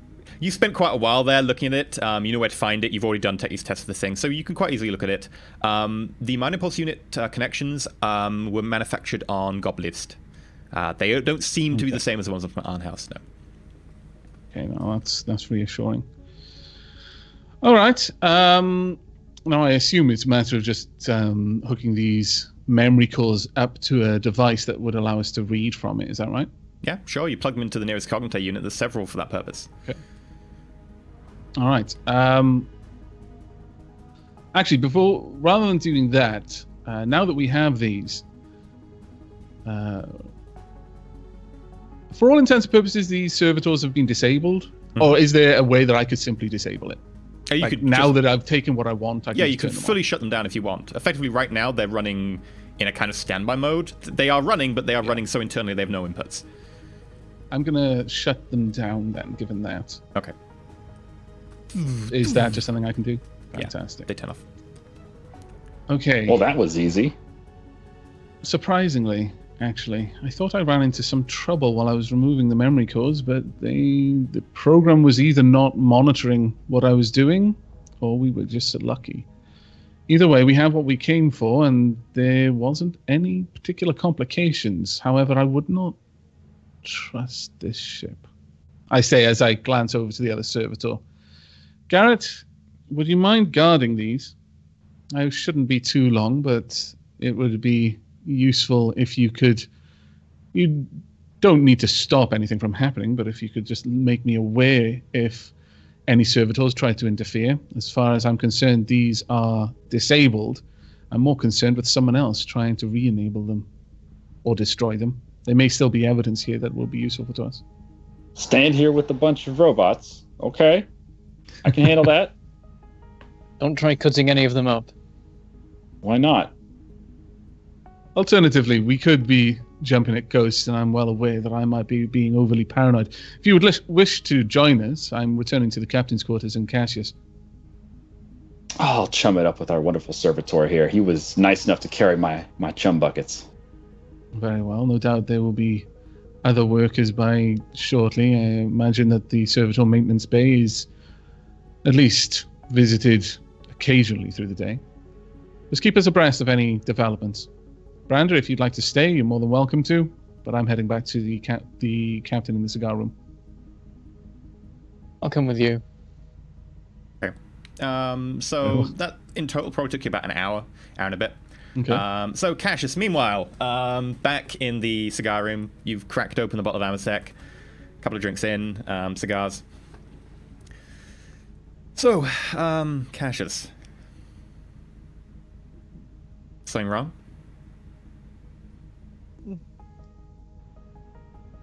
You know how it goes. Sometimes this work leads to disagreeable outcomes. I'm sure in your line of work where moral quandaries are frequent, you can either recuse yourself of them and just not think about it, or you can tend to obsess about it. But either way, men in positions like ours have to make decisions from time to time that you really don't feel pleased with after the fact.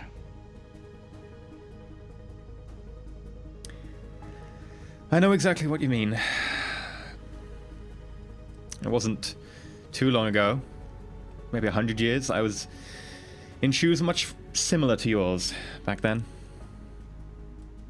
We've all made decisions we have to live with. Is that around the time you came into contact with my employer? Yes, that would be around the time. Well, then I suppose it's good to know he has this effect on everyone he decides to interfere with. At least there's some commonality there. Sometimes you feel a little singled out. Well, at the end of the day, what we do is for the good of the Imperium. Without us, well, the Imperium would be a worse off place. I know that in my day, many the threats were dealt with, and some of them are a lot more depressing to deal with than others. Even children, old women, civilians sometimes can be heretics, can harbor the enemy without knowing it, and the Emperor's will must be done. We don't have to like it, but that's the way it goes. I take a long puff of the cigar, and I think for a second, saying, but where is the line drawn, for example? Let's say 100 people, all innocent. Let's assume they're innocent. They all have to die for one person who's guilty to be captured.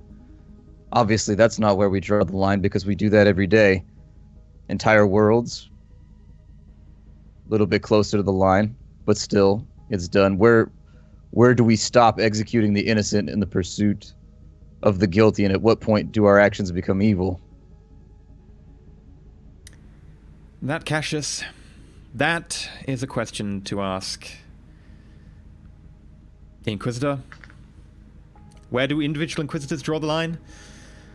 Well, I like to believe that Ravan is a little bit more compassionate than most. I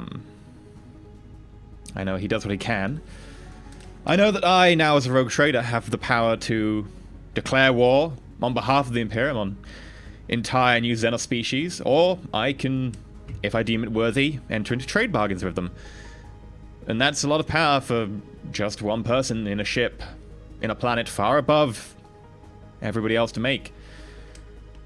But someone has to make it. It's all sort of arbitrary, isn't it? I mean, one interrogator tells me kill all Xenos on sight. Doesn't matter. It's irrelevant if they're sentient or they're useful. Just kill them all. Another one says make the best decision you can, and another one says, well, hold off, don't do it. Who do you believe in this situation? Like, whose path do you follow down? Because they all have the authority. That is a complicated question. I see you have met faction politics in the Inquisition early. I do not envy you. It's impossible to avoid. It appears as though any time you make a decision, you're labeled one way or another, and a dozen men will take your defense, and another dozen men will all say that you're worthy of being burned. The more complicated question is, when you have to do one action that many will damn you for, but you know will save many worlds, do you do it? Regardless of my philosophical musings, it's my duty, so of course I do. That doesn't stop me from thinking about it afterwards, though. It still gets done, mind you. I take a drink of the Amasec, but we have to live with these thoughts afterwards. Yes. For me, well, I've done your job long enough, and I've done this job for such a long time now, I lose count. But honestly, there is some solace to be gained in the fact that I know that I'm at least somewhat more diligent in my job than many would be in my place. I've met many rogue traders who will happily just bombard places from orbit every time there is even a hint of anything possibly wrong, rather than even daring to look into it.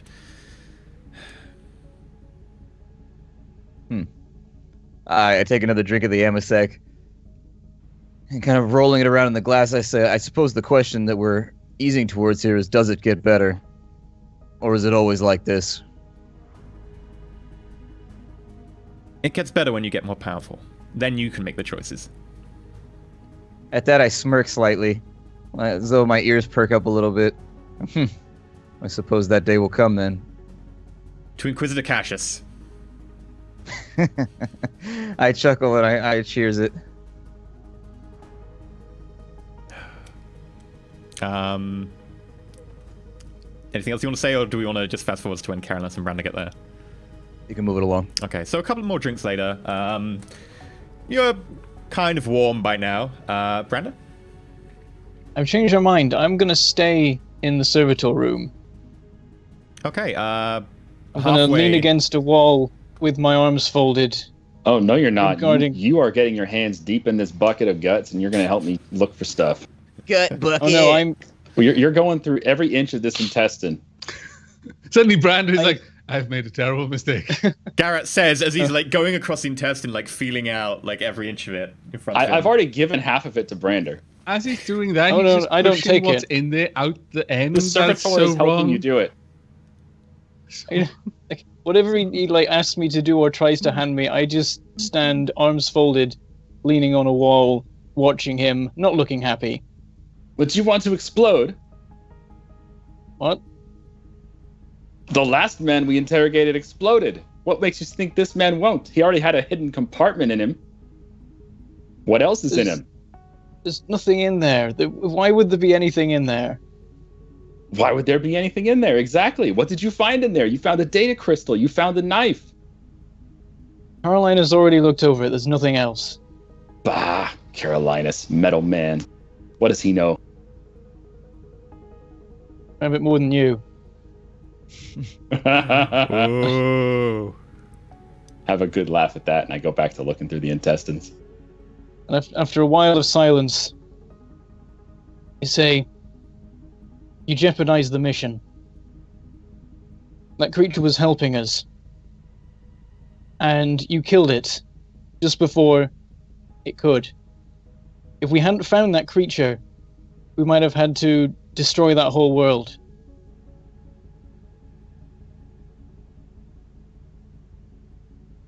I cast a long glance at Brander while still holding some intestines. No, Brander, my friend, I feel you may have suffered under the influence of that guy, that creature. That thing was not helping us. It clearly had Carolinus and even Cassius under its control. Surely you saw that. And you saw what it did to that data slate. It made it quicker. It took out some sort of tracking device. Whatever it was doing, it was helping us. We didn't give it any weapons. It wasn't going to make anything that could harm us. According to Cassius, it was making something that could help us find the thing. Yes, according to Cassius, according to Carolinus, yes. The two who were completely under his control. Everything he did was just absolutely perfect in their eyes. Oh, you want to take apart our weapons? Yes, go ahead. Make it better. Yes, do the thing. What are you doing? We don't know. Do it anyway. Yes, do the thing. You're clearly helping us here. Don't be dense. Wasn't your call. Yes, it was. I'm part of this team because I can see things that you cannot. I thought you were smarter than this, Brander. Don't get confused. Stay on the path. You're right, we are a team, which means we're supposed to make these decisions together. You can't just walk up to it and put a bullet in its head without, but after tricking us out of the room. How are we supposed to trust you if you do things like that? And if I'm right, and Carolinus and Cassius were both compromised, both under this creature's influence, then how am I supposed to handle the situation? Am I supposed to discuss it with them?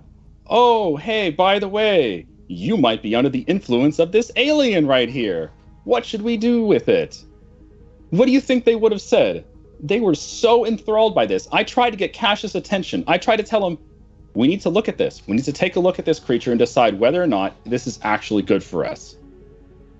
And what did he do? He told me to get out of the way. He even tried to push me out of the way. He was so infatuated with this creature that he couldn't see clearly. I just sat there for a while.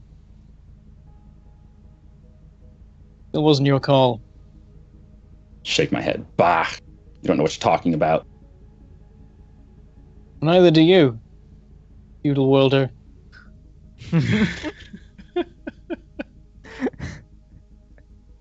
Not gonna rise to the bait. I don't say anything else. Okay. Such a happy family right now. Oh, yeah. I know. That was like Snow White having a debate with the Wicked Witch. But which is which? Which is which? All right, Caroline, so you get to the cigar room. You find Cassius and Captain Valentine most of the way through a bottle of Amasec. Cigar Do smoke. they seem jovial in nature?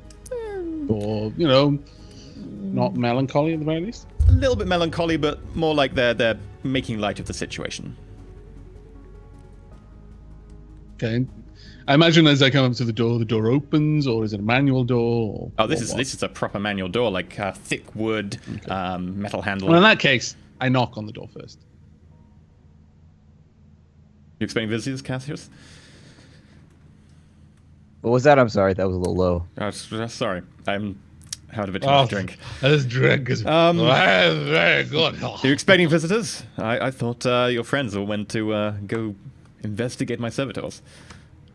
I assume the investigation is concluded if they've come in here. Gentlemen, cigars. What little of the Amasec is left, you're welcome to. Come on in. I walk in. I take stock of the situation. I see Cassius and the captain, and I pay attention to the bottle and how much is not in the bottle. Noticing you paying attention to the bottle. Oh, sorry, how dreadfully rude of me. It gets a third glass. There you go. Because clearly that's what was wrong. Yep, precisely. I close the door behind me and cross the distance to the chair. Thank you, I say. I don't take the glass, though. Instead, I place the two memory cores down. I've had time coming up here to clean them with my robes. My robes are a little bit more dirty, but it's hard to see. Blood on a red robe. Invisible. I'm sorry to interrupt the discussion with business, but Captain, I require your assistance. I've removed the memory cores from the two servitors, and I'd like to cross-reference them with the orders that the ship has recorded for those two servitors. Sure. I thought it best to request your permission. Perhaps there are certain orders that are of a sensitive nature. Effectively, what I'm hoping to do is isolate any orders that may have been different between the memory core and what is recorded by the ship. Any indication that these servitors had been used in some clandestine way. I'm always happy to help out. He picks up one of the memory cores, goes over to the desk, keys something in. A little like While he's doing that, appendage comes out and he I pick taps up the memory core. Amasek and I seem to consider it for a moment and sort of glance at Cassius. And before I take a drink, I don't drink too much, not quite a sip, but I'm not overindulgent. I say, you seem your spirits seem lighter, Cassius. Amasek will have that effect on people. I raise the glass and drink a little bit more. With that, I raise the glass back and drink a little bit more again. So what have we found? 2 text files come up side by side. They're exactly the same. Servitor hasn't deviated from its path at all. That's unfortunate. I noticed the make on the servitors, the maker's mark. Where were these servitors purchased again? You said they were... I purchased them when I refitted about 60 years ago at Godlibst. I believe Amagos Quintilius did the work. Sadly, he's no longer at Godlibst, but fair enough. No, we are familiar with this Magos. Still, you've had no cause for dissatisfaction with their running. They've performed their duties. No, I specifically requested Magos Quintilius to do the work on them. He's one of the forefront experts in cybernetics in the sector. Not specifically in servitors, but I was looking for a little bit more higher grade, I'm sure you understand. Tell me, when you purchased them, I take it you trust Magos Quintilius? Or you have, under your employ, someone whom you trust, who would have looked over these servitors? I can imagine a man such as yourself would wish to be certain that what he purchased is going to function the way it should. I'm sure that, while I am somewhat paranoid by nature of my job, I trust in the Mechanicum to do their job properly. Your order are very thorough and diligent. Indeed. However, there were 2 services running on each servitor that I was surprised to find, monitoring both its senses, hearing and sight. I strongly suspect that these programs, should they have detected something, some trigger, might have reacted by either damaging the servitor or causing the servitor to execute some other function, or it might have even been a means by which additional commands could be inserted into the servitor. Well, that seems unfortunate. I very much doubt that You they said were being introduced into the servitors when we bought them 60 years ago. Oh.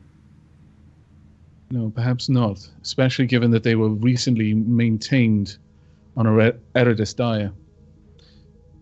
You use the same service for maintaining these servitors? Oh, the same when we went to factories? Eridus Dire, I believe that they just need a little bit of work.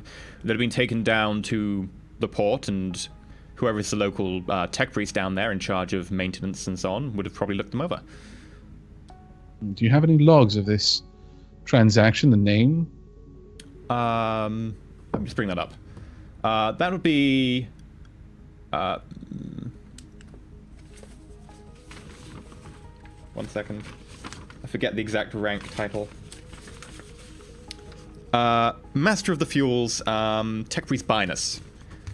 Caroline, so you actually did very quickly meet Tech Priest Binus when you were there doing your initial investigation. You found no indication that he was wrong in the records, but he was in your investigation log, and you did have notes on him. You very briefly met him.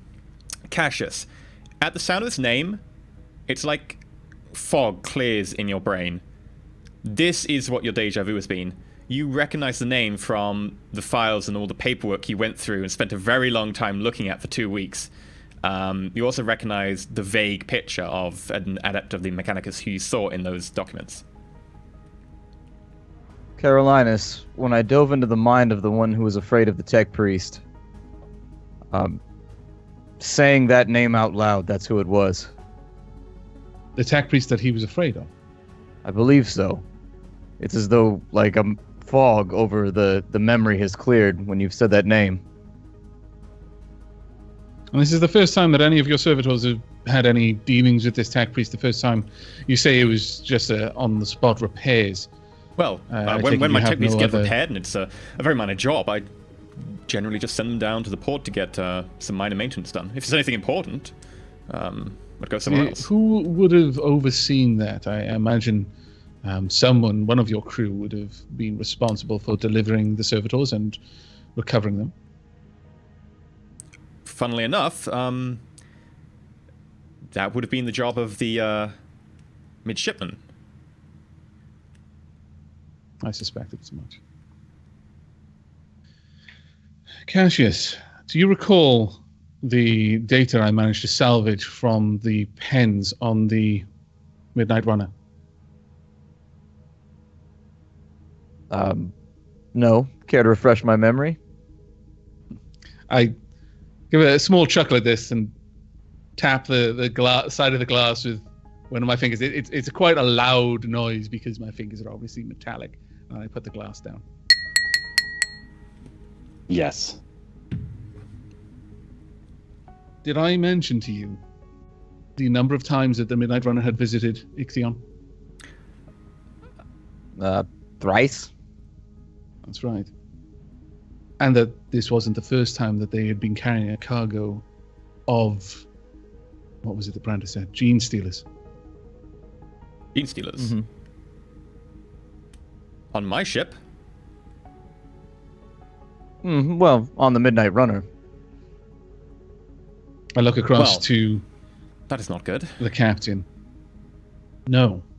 Frankly, it's very fortunate you still have a ship and a life, given the cargo you were carrying. You should see some of the cargo I've been carrying in my day. Yeah, I must admit that this is not particularly pleasing news. Then what I'm about to say will please even less.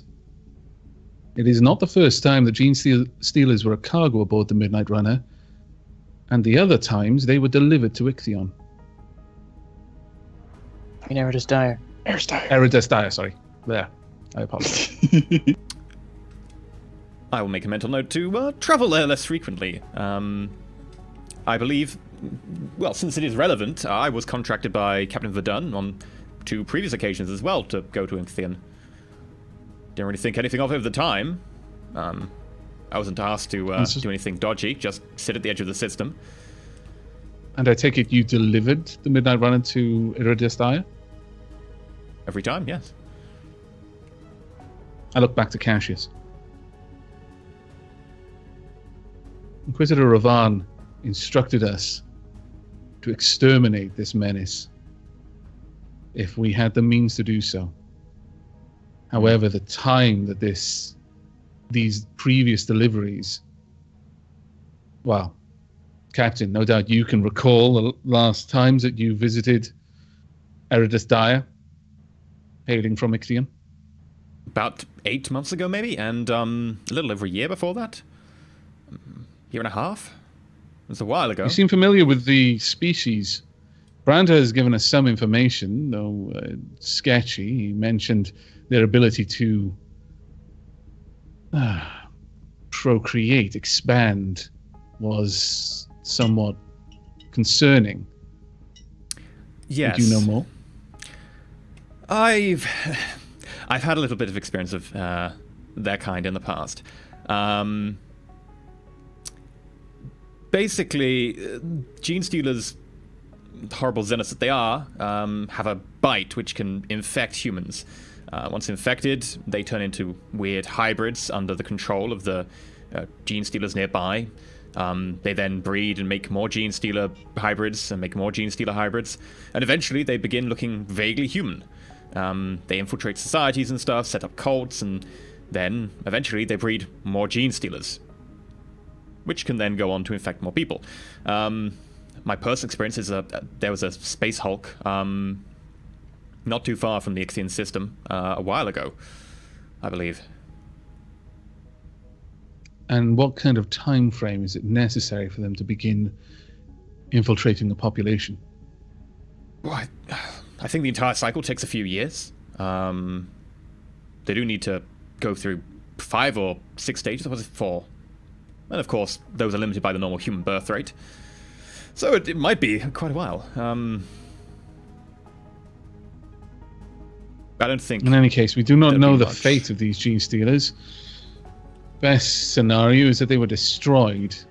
That they were used in whatever fighting ring you mentioned, Cassius, but if they weren't, then they've had a year and 8 months.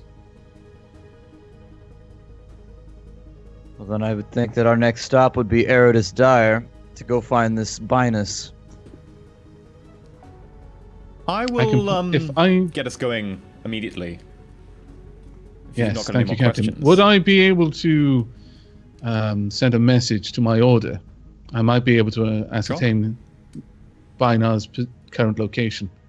It may be easier for me to ask for that kind of information. Feel free. My astropath on the bridge should be able to relay anything for you. Should you wish to type up a message and send it to the astropath, you should be able to do that through the ship's systems. Thank you. Cassius, a pleasure as always. As usual, Captain. I stand as he leaves. Carolinus, enjoy the Amasec. I don't often see you drinking. No. My tastes are, well,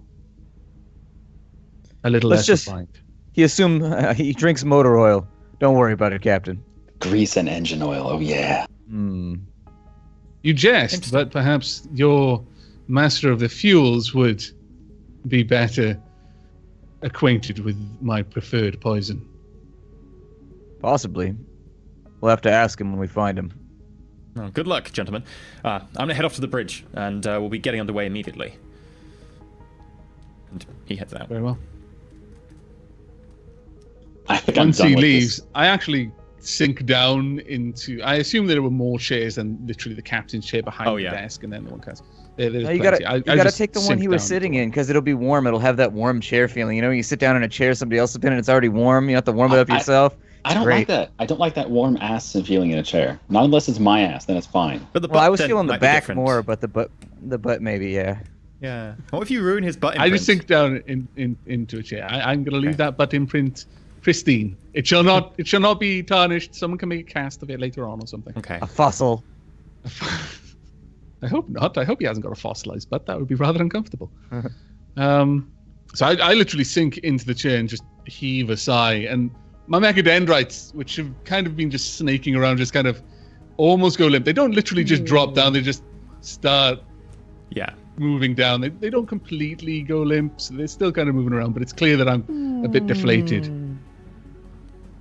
Whilst I was very much in favor of exterminating the one creature on the planet we just left, the idea of trying to deal with a cult of these things, that is far less appealing.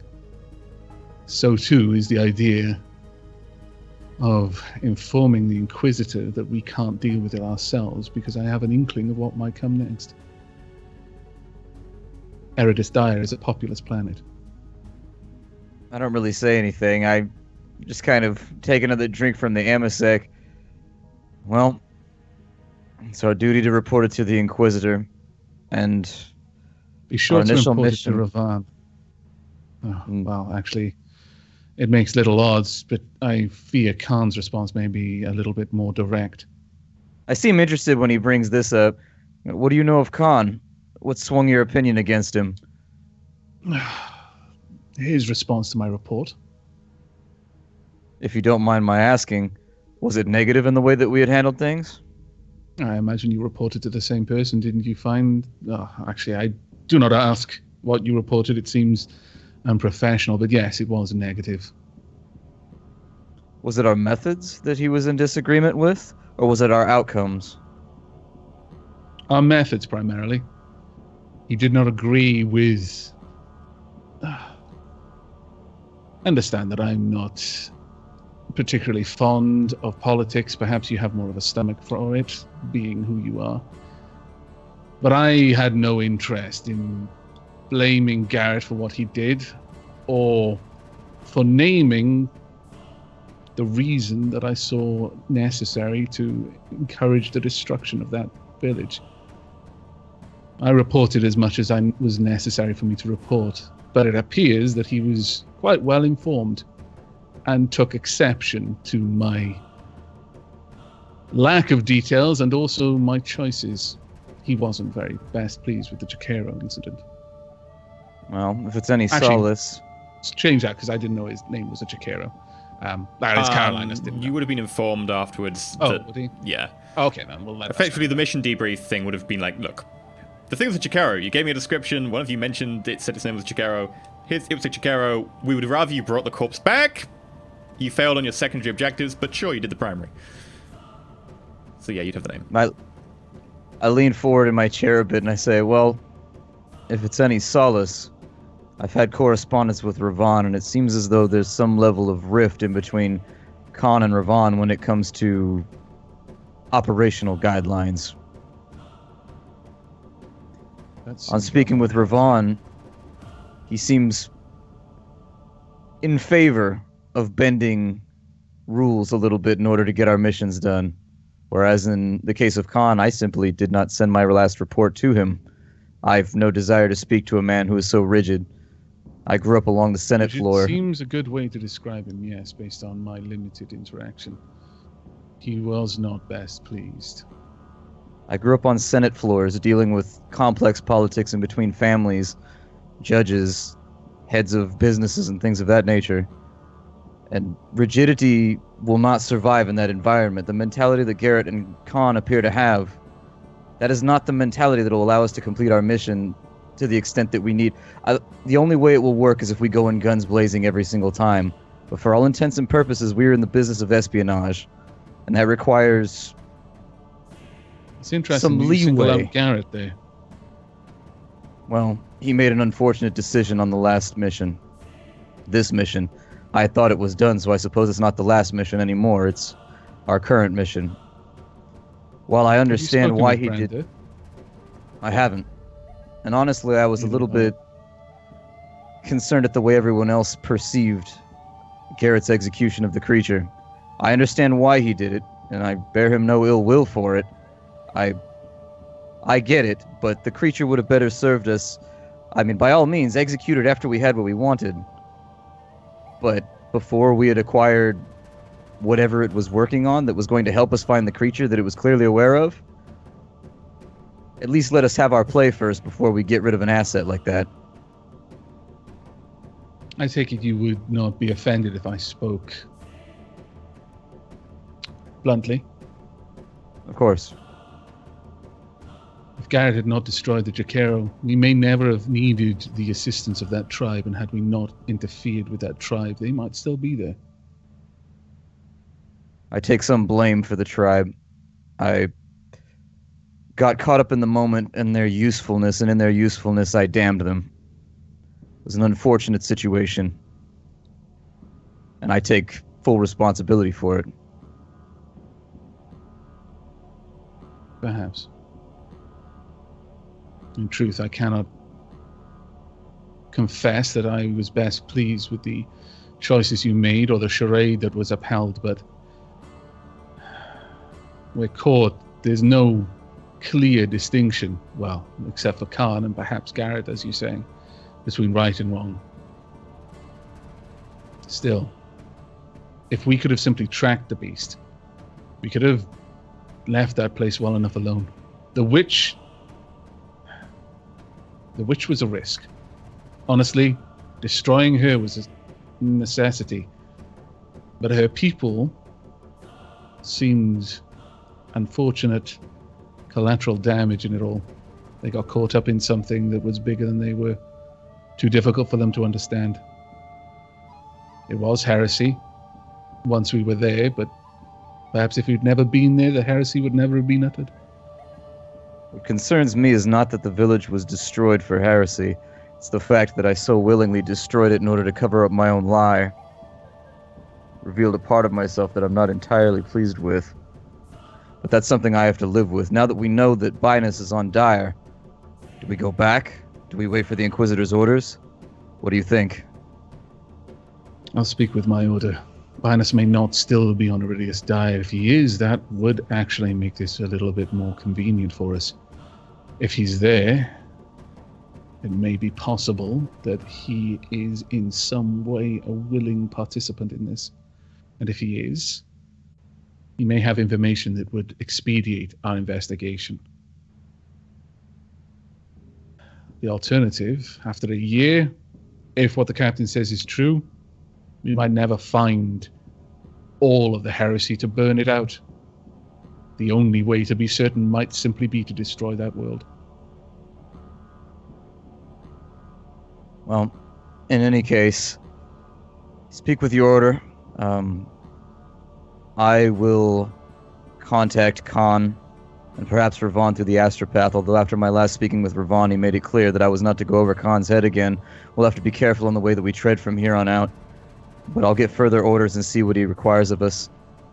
Go easy on Garrett. Khan, express that we wish to prove ourselves and that we will contact him should the need arise. But he seems the sort of individual that might be pleased with us taking the initiative and not using the Inquisition's resources unnecessarily. Very well. Go easy on Garrett. I understand his decision-making process. It's just that he comes from a world where the wheel is the height of technology and flinching at thunder is a recent advancement in religion. There's not much you can do with a mind such as his. But he is a good willing shot. To destroy our assets when they're not ready to destroy him. But if you notice, Garrett was nowhere to be found when we were fighting the thing in the cave. I snort. Yeah, the creature was fearsome, but it didn't strike me as being particularly that horrifying.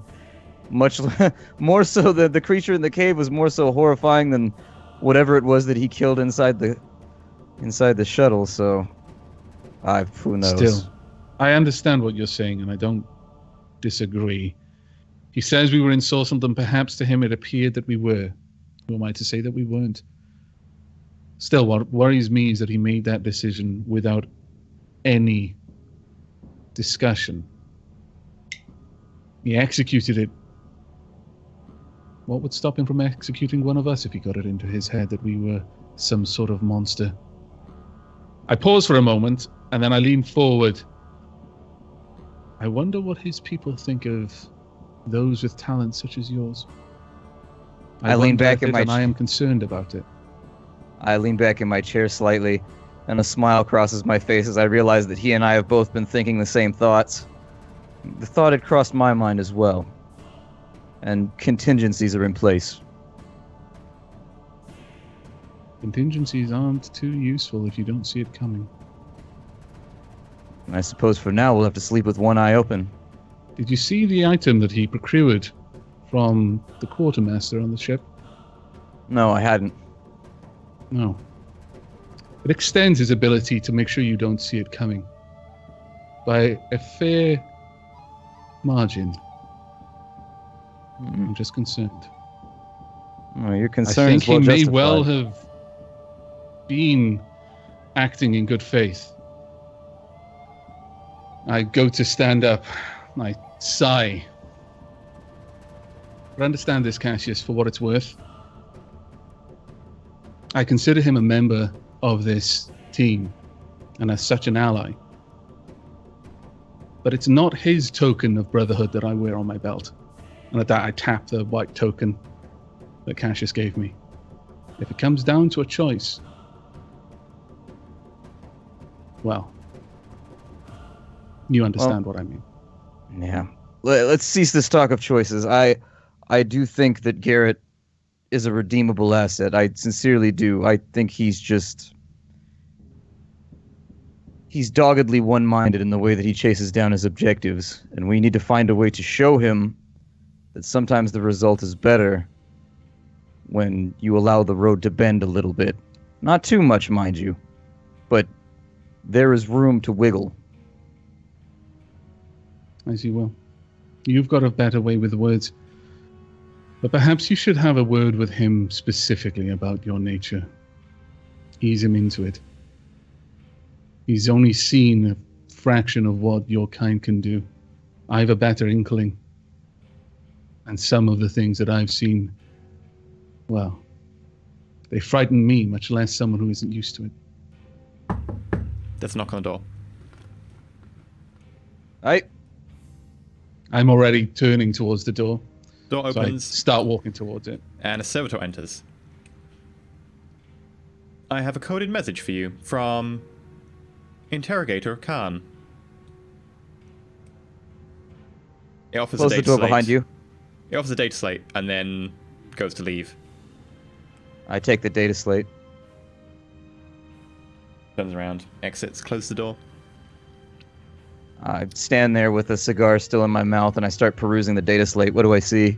Responding to Gene Brint, you flick through it, and it says basically it's new standing orders, very specific standing orders.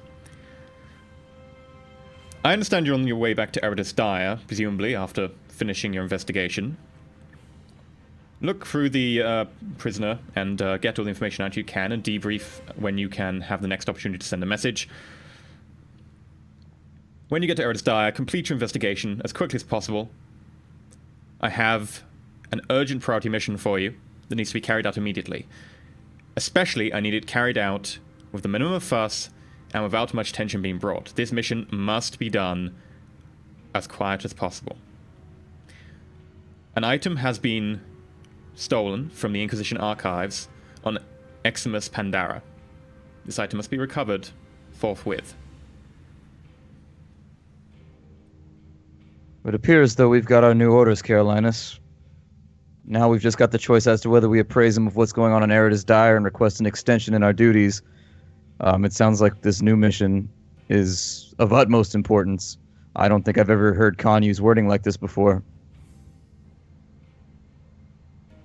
If it's that important, then perhaps we should see to it soon. Is there any indication of what it is? Apparently some item has gone missing from an Inquisition archive, and he needs it recovered as stealthily as possible. There is a full mission file attached and so forth that requires all four of you to be present, Gene and vocal prints recognized for it to activate. Stealth is not particularly this group's greatest strength, but should I fetch the others? Oh, wait. And I remember that I've got my bead, so I blast through. Can you both join us in the cigar room? We've had an emergent communication from Inquisitor Khan. If the servitors haven't moved, we'll assume that they won't. You can come up. Right away. On the way. Okay. I'm going to grab Brander before we head out. Okay. I'm going to look him in the face and tell him, friend, if you ever see me or anyone else in this group under the influence of a Xeno, you need to act. When you're under their influence, you're not acting as yourself. You're not acting for the Emperor. You're not yourself. You need to make that choice, as I did. If I see that, then I will do that. Good on you. In the meantime, while they're trying to arrive, I scribble down for the astropath a message to be relayed to Khan. Okay. Concerning the possible presence of further gene stealers on the planet of Eridus Dire, having found evidence now that the trafficking has been taking place for several years in between. Basically all the information that we just found out. And then at the end, I relay that we are willing to take the initiative and go down and hunt. Otherwise, we've received the newest orders and await his decision. And with that, the four of you congregate into that room, and we'll be right back after a short break, because I need to take a toilet break. So we'll be back in about 8 minutes. Stay tuned. We'll be right back. So Takes precisely 7 minutes and 46 seconds for EE to take a toilet break. Yep. Bad prostate. Yep. Yeah, just the flow rate. But yeah, so stay tuned, and we'll be right Poor back. throughput. We will be back though. So yeah, good time to go get a drink, go get some food, take a toilet break, go walk the dog, whatever you need to do, and Check out the back for part Patreon. 2. Check out the Patreon. Definitely go check out the Patreon because I really, really want us to get to the next stretch goal so I can be a character again. Yay! Yep. He just wants to play. Nobody ever invites him to play. Yeah. It was a sad day on the playground for EE. I always have Also- to be GM. Everyone has to bully splat if we get to that tier on the Patreon to let my character have a business of ferrets. It has to be. They need to be dragon ferrets as well. They need to be ferrets that have eaten dragon eggs. So Dragon they have dragon scales. powers. See, now I want to see that. As dumb as it is, I want to see that now. See, I'm Well, just that's to be what Bard, Belfast is James gonna get Bard, in Bard the end. extraordinaire. Oh, that's the exact way that you started the description of the episode today. You're like, Warhammer 40k Dark Heresy is set in a grim future. And you said, what was it? What is it? Dark Grim? No, Grim Dark. You said a dark future. Grim Dark. Same thing as Bond. James Bond. All I could think. Dark, grim dark. But yes, 8 minutes. I will be right back. Xenos.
And welcome back to Roll4It, where we're playing some Dark Heresy Warhammer 40k RPG. Our team of acolytes has managed to have their prisoner stabbed by a rogue Servitor. They've got the Servitor memory core, so presumably they'll find out from that. They found a mysterious data crystal. And they also have the information that the tech priest that they've been looking for is tech priest Binus from Eredus Dire, where they're now headed to, and they've also just got some new orders. Now, before we dive back in, I do want to mention the Patreon, patreon.com/Roll4It, which helps support the channel, helps support us doing this. And of course, if we get to a tier that's not too far away, I think it's like $500 away, we'll do a second session a week where we'll do D&D. I get to play, Splat gets to GM, and it'll be a lot of fun. So I'm really We'll force Avik to sing bard songs on like a daily basis. I'm not going to be a bard. If I was a bard, I would totally be singing awesome songs. But you've got got that making any of these lame dad jokes. It would be all like thematically appropriate songs. Oh, about mine won't be thematically appropriate. wenches and blacksmiths and dragons and virgins. It would be great. I'll have you know, I appreciate a good dad joke. Okay. Because you're practically one. We just have two bards. Just two Everyone bards, knows. all bards. We'll have a bard off constantly. Yeah, you could have dueling banjos, ding, ding, ding, ding, ding, ding, ding, ding, and the other bar would have to. And you both just got to keep rolling, just rolling. Look to see into who my wins. eyes and it's easy to see 1 and 1 makes 2 and 2 and 1 makes 3. It was destiny. There we go. I'm Fine. just imagining Barbershop quartet. if we have a Welsh bard, there's just going to be so many consonants that no one's going to know what the fuck is happening. I will And I'd like to dazzle them say- with consonants. In the case that both Avik and Enter Elysium are bards, they're like Tenacious D, but I vote that Enter Elysium is Kyle. I vote that Avik is to be Jack Black. You get to be Kyle. Fantastic. Why do you not want to be Kyle? Man, you turned on that Oh, quick. this is going to Hope be an Kyle's awesome. not watching. Like, oh, No, I so get to be good. Dave Grohl. So I good. get to be the devil. No, Tiefling- No, Tiefling you get Dave Kyle. Grohl. Yeah. Nice. I could tell the devil that he can take you to hell and make you his bitch, and it's going to be great. Everything will be in the right place. Anyway, This is sounding so cool. My character concept is changing very rapidly, everyone. Oh, but I was going to call you Wonder Boy. Wonder Boy, what is the secret of your power? I'm pretty sure as a Welshman, it has something to do with sheep. Leeks, they put daffodils, sheep, harps. They put a dragon on the flag just to distract you from the sheep, but it's the sheep. Yep. Either that, or maybe they draw power from their syllables. That's why everything has so many syllables. Is that just like every syllable they add gives power to the word, and so that's how they have like Welsh magic. Yeah, that like My sorcerers, every words of syllable power is will extra be power. like 40 syllables long. It destroys entire towns. But yeah, you can also support us by subscribing on Twitch, especially if you've got Amazon Prime and you haven't used your 3 sub that you get with Amazon Prime. You can use that over here if you want. That'll get you some emotes. We're also going to get emotes commissioned, so look out for new emotes. We've just managed to get our lovely artwork done, so there's like artwork I think above us right now on Twitch. I think there's like a little banner there. Splat just like and also, if you want to cheer with Twitch bits, I think you can do that. I think I've seen a couple of people in chat with Twitch bit emote things that they've got from us. So yeah, It gives thank a you shiny for joining us emote thing that I like looking at. It makes a little thing come up that spins. It's fun.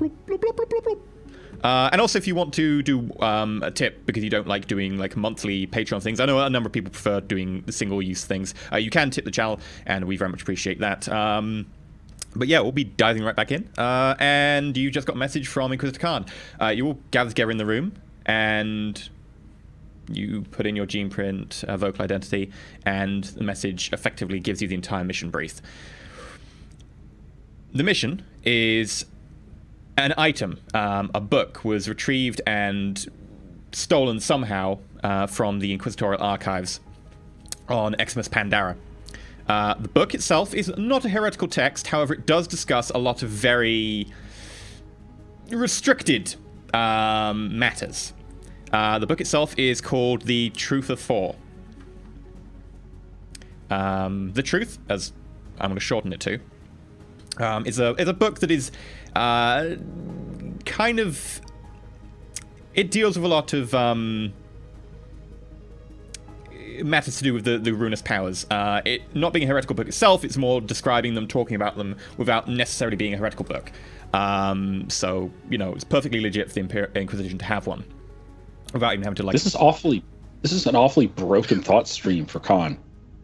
Yeah. I'm not going. If you want me to do it in Khan's voice, I will, but it'll be a little more long and running. Basically, Yeah, normally Khan's just like, I Khan's have a voice. mission. Okay, Do well, the mission. okay, Khan's voice then. Hi guys, good to hear you again. It's Inquisitor Khan. Just wanted to hit up with you guys. You had a great mission last time. I want you to do another one. We have a very important thing. Oh my God, someone stole my book. I can't believe it. Who would even do this? Okay, fine. I'm actually on the verge of voting Shen for GM at this point. Oh God! Oh my lord. Okay, all of the seriousness of this episode, that wonderful gone. tension that was just building up like an orchestra. This gone. is what we do. This is what we do. We build and we destroy. It's like Legos. We build to destroy. You can see more building and destroying. Look for D&D. An item of vital importance was stolen from XMS Pandara. There it is. The Truth of Four is a book that is, while not heretical in nature, severely restricted because it does discuss in quite some detail some aspects of the ruinous powers. Now, while I'm not a proponent of this book and having it around, it is vitally important we get it back. This mission is going to be top secret, and I mean I will not even give you a security clearance for it because this mission never happened. Are we clear? If this mission should be found out and discovered, the issue being it would look very dimly for the Inquisition to have lost such a tome from the archives on XMS Pandara. The Inquisition does not make such mistakes, and no one must know of this, because it will look very bad for us, it would look very bad for you, it would look very bad on the Inquisition as a whole. Now, this book was sent over to a world in the subsector next door to you. It shouldn't take you too long to get there. The world is known as, let me just find it, Cia Copia, in the Cia Copia subsector next door. It's a hive world. It has a number of libraries. Now, it's entirely possible that someone has shipped that book there with the intention of someone else handing it off to a different library or handing it off to someone else who will then buy it up from one of the libraries. They may not even know what they've got. But it's imperative you retrieve this tome and find out who and why they retrieved it. However, the biggest and most important mission objective is for you to retrieve it. Everything else is secondary. As for your current job, should you be able to square it away quickly enough, do so in a manner that you can consider somewhat complete. If there are any more hold-ups that should take you longer than a couple of days, let me know, and if possible, come back to it later. Otherwise, I will have to assign someone else. But preferably, this mission is to leave no trace. Hopefully your objectives on Aramis Dire will be fulfilled quickly, and that you can go on leave for the next couple of weeks while you sort this out. Mission is vital to the Imperium, and expect you to retrieve this book forthwith. I myself will be on Cia Copia in a few weeks to be able to pick the tome up from you directly. Good luck, acolytes. Hopefully you will not let me down. Boop. Inquisitor Khan. I just release a very long, drawn-out, frustrated sigh before I ask aloud. I wonder if Khan would consider the existence of those additional gene stealers more important than finding this book he's lost. Am I present at this point? Yeah. Yeah, we're all here. The data slate wouldn't open without all of us present. Because in that case, that's the first I've heard. And I immediately go, what? Did you just say more gene stealers? Brander, there's the possibility that there may be further gene stealers on Aramis Dire. It's not guaranteed, but it is a possibility that has to be entertained. While Cassius is saying this, I'm actually reaching out for what remains in the bottle of Amsec, and I'm just pouring that into the glass, and then I'm drinking from it. And then all of a sudden, there's a beep. Is the captain on the line? Is he contacting us? Chat has requested that EE stop unplugging and plugging back USB things. Really, have they? Oh, Show him, fantastic. EE. Show him. Unplug it, replug I'm it. sorry. Go on. During No. the break was EE Shouldn't takes take orders dominance, from nobody. EE. Call him the Exterminatus on chat. Unplug that Damn thing. it, E. He's opening a book. He's up to something. I'm just wondering what the critical damage is to the head for excessive consumption of Amasec. Oh, But, too good. Turning to Brander as Cassius finishes talking, and I take a sip from my glass. It seems that the Midnight Runner, this was not the first time that it was carrying gene stealers from Ichthion. It was the third as far as the logs were concerned. And they're on Eridus Dire. Each time. Its Possibly destination several was of them. Eridus Dire. 2, at least. Do we know 1 how year long and ago? 8 months ago. Now they may have, if in the best case scenario, they may have been slain in the underground fighting pit. In the off chance that they survived, they've had 1.5 years to proliferate, or I'm sorry, that's not the word I'm looking for. Propagate. There we go. And in the case that they have been breeding, we know what has to happen to Eridus Dire. The interrogator has been made fully aware of this. Not The yet. interrogator has. I turn to Cassius. Really? Yes. Does the order play like out in audio, or am I the only person that read it? You can play it in audio, and that's why I played. Okay. So you guys would have heard that he essentially said that we have our choice right now. We can go back to Eridus Dire and we can try to wrap this up, and he urges us to do it quickly. Or we can go after whatever this book is he appears to have misplaced. Although one seems quite a bit less important than the other. To hell with the book. We need to go to Wait. Eridus Dire and pray that those things are already dead. Information is dangerous, Brander. And certain information is more dangerous than most. Anything regarding the ruinous powers in the wrong hands, even in the right hands. It's called the ruinous powers. What do you think is going to happen? I start to speak. I say I'm in agreement with Brander in this case. I've already damned one group of people. I won't do it again. I won't leave them behind. I'm not voting against returning to Eridus Dire. I'm simply saying that we should make an informed decision on this. It's not just a book. Still, honestly, if he sent someone else, I suspect it will be at the helm of a ship, bristling with weapons. The outcome for Eridus Dire would be grim.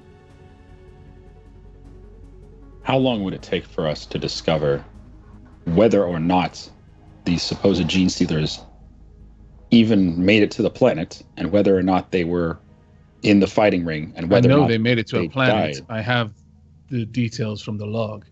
They were deposited there. What happened afterwards? Well, that's the part that we would have to find out.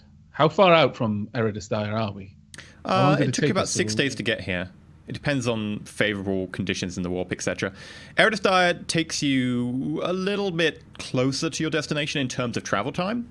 So you'd only be adding about 3 days on to go to Eridus Dire. Okay. You are currently en route to Eridus Dire. They did get underway about half an hour ago. We would have felt the engines engaged. Yeah. would we? If it's the wish of the group, I can send word to Khan, saying that we go to protect the citizens of the Imperium on Eridus Dire, and he has given us an out. He has said that he will send another group to find the book, but he said if we can do both believe- jobs, that's also acceptable. Just out of character, because I could go with IC with it anyway. But didn't he say he'd send someone else to deal with Eridus Dire, not Yeah. the book? Oh, I got it backwards. Okay. So again, I would stress we're going for that book, at least if we intend to not come up on the wrong end of the Inquisition. The only difference is who goes after Eridus Dire. And what would we even do? Brander, you've had some dealings with these creatures before. I spoke with the captain. He seemed a little bit more knowledgeable, frankly. What he told me was not particularly pleasant.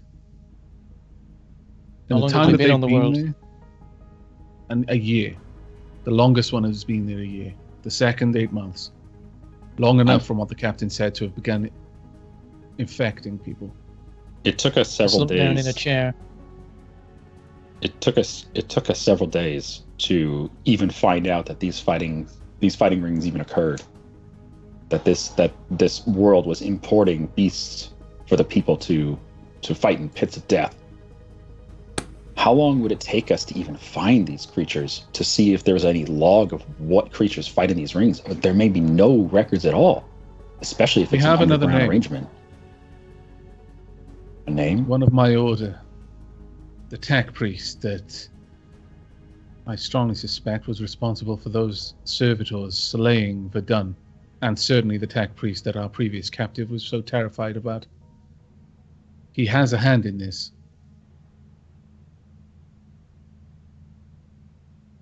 If What we're else lucky, can you he sell might us? be there.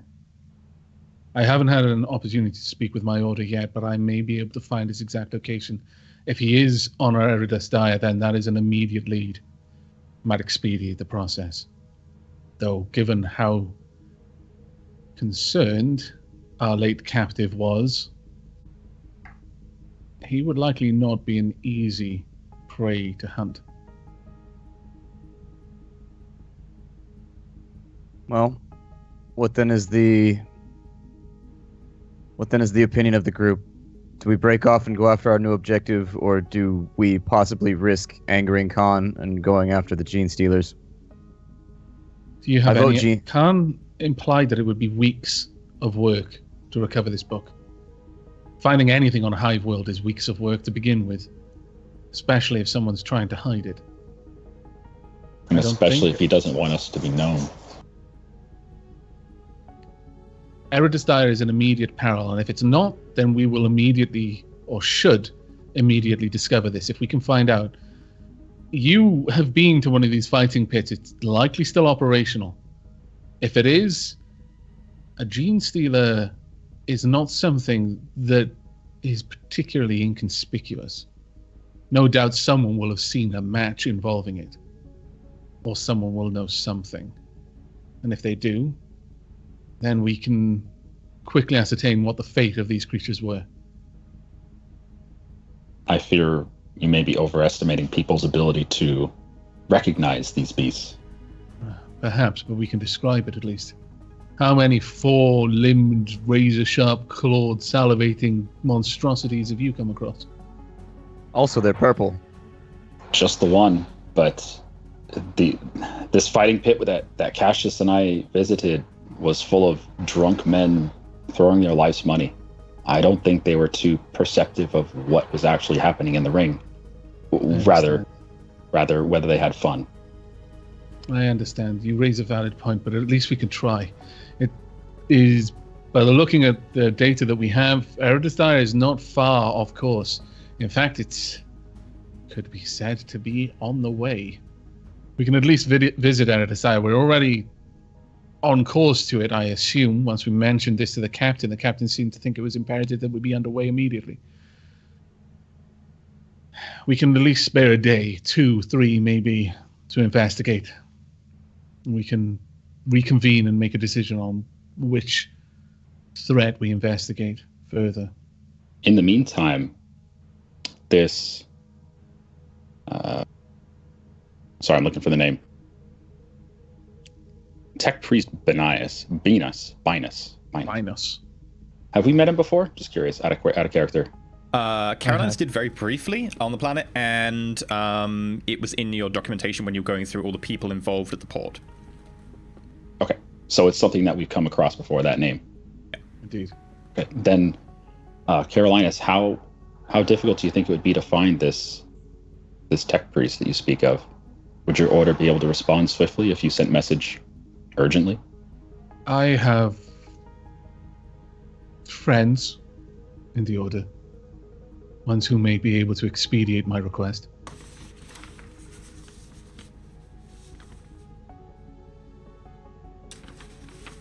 Are we in agreement then? We will go to Eridus Dire, at least investigate for a few days, before we make our decision. I won't abandon these people. I'm in agreement. I at least want to look into this whole time this. I've been like this on the chair, like just gazing off, looking very concerned. But I nod to this. Seeing Brander finally look up and then nod, I turn to him. Brander, while I share your concern, you perhaps seem the most worried of all of us. Is there anything else you can tell us about these creatures? It was one thing to fight a single wounded specimen, but what we may be about to engage with, the captain mentioned cults, mentioned hybrids. What do you know of these things? And then I pause, and then after a few seconds, I continue, and a little bit more forcefully. And how do you know it? I've seen what these things do on to Brander. worlds. You're right, they make cults. They gather people around them. Some just normal humans, others horrifying combinations of man and tyrannid. And they're very good at looking like nothing. Looking just like any random organization of people. Nothing that would raise suspicion. But once you dig deep enough, you find out the truth. And then you most likely are killed by them. And how did you They're find this extremely out? intelligent in how they take things over. And a world will not know what is happening until it's too late. The captain cited hundreds of years of service as to his source of this information. But you?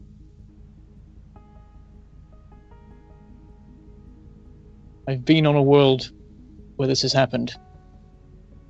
I've seen parts of it firsthand, to some degree. And I fought these creatures. Briefly. Anymore, and I wouldn't be here to tell you. But I know what they look like before and after they make themselves known. And before there was no suspicion.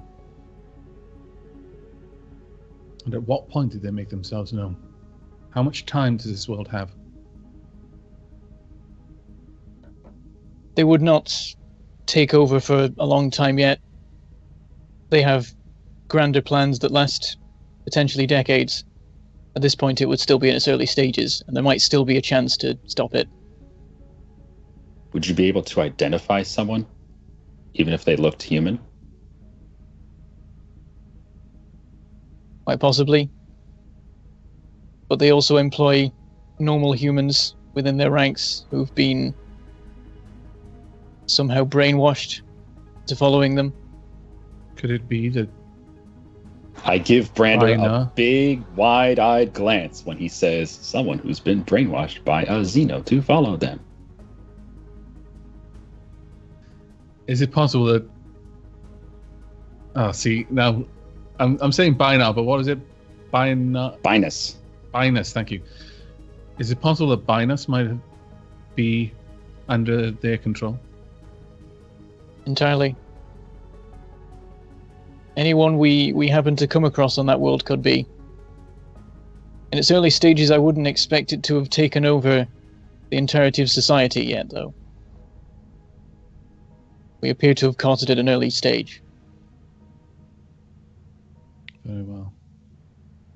Tell me, how long would this planet have before it... Well, we speak of infections, we speak of subterfuge, we speak of taking control. This planet has a functioning, a very busy port. How long would it take for the cult to begin shipping its members off-world? I can't be sure. I don't know what happens if you separate a member from its leader. Very well. Well, gentlemen, I'm going to retire for now. I need to contact my order, see if they can give me a location for Binus. and any other information which may be pertinent. Hopefully we have time on the world to check in on him if he's still there. Indeed. These are dire circumstances. This mission has become far larger than I expected. Before you go, Carolinus, I know I'm from a backwards world, but allow me to think a little bit here. Yes? If this gene stealer cult has already been established, as you say, it's possible within the year and 8 months that they've been there, would they be bringing in more gene stealers via off-planet, as in through this ship that we are on right now? Mm-hmm. Brander, you seem to be the authority on this matter amongst us. Is that something that they would do? Would they continue to bring in more specimens? Can't be sure, but it stands to reason. It takes a long time, I believe, for them to be able to create new gene stealers of their own. Bringing in more from somewhere else would make sense. If that's even a remote possibility, what are the chances that this crew and even its captain are also working with the gene stealers?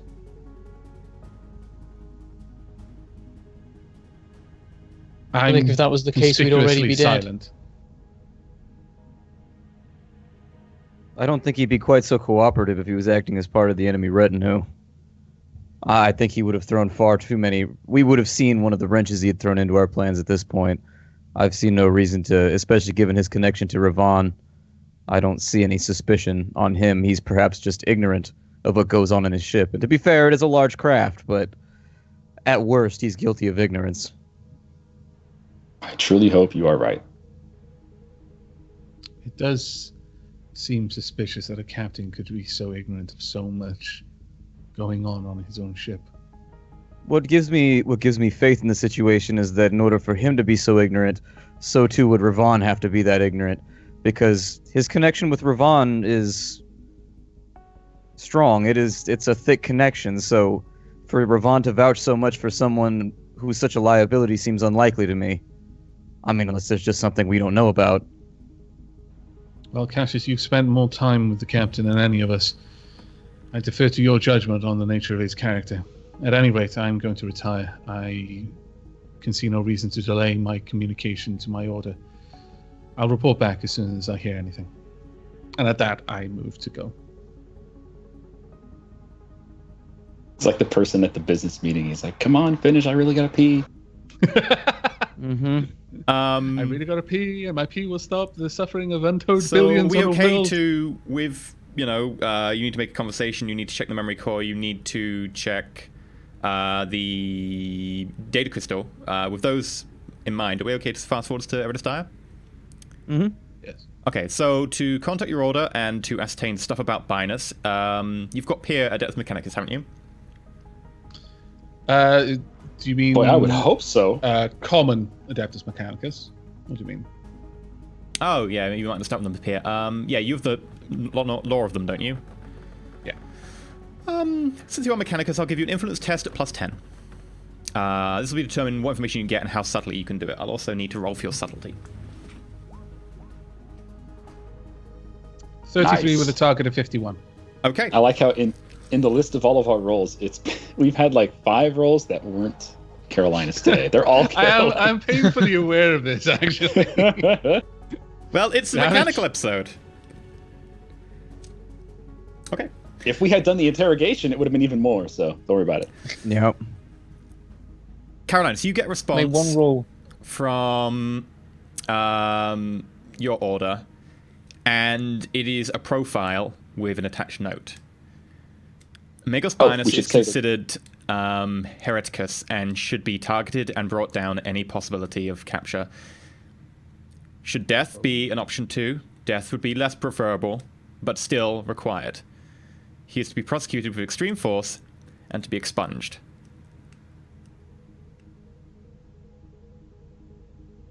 Okay, and that's the note along with the That's like the profile. little like disclaimer at the top of his profile that he's been marked Hereticus by the Mechanicum themselves, not by the Inquisition. Man, By they the put the Mechanicum. They put the black spot on him, the black gear. Yeah, Oh yeah. the Mechanicus. The They're like, black gear. yeah, this is a problem. We don't want anyone else to know about it. We will deal with it ourselves. Bring him forward for disassembly. What do you know about the Gear Wars? The note itself says, Tech Priest Drackle. It is worrying that you found note of Tech Priest Binus. He's been missing for quite some time. He is wanted for heresy, and his works are to be considered heretic and to be destroyed. His specialities are in biological and also computerlogical and compute and some cybernetic enhancements. His full profile is enclosed within. If you could share with us any details you have on him, we would like to also try and hunt him down and expunge him immediately.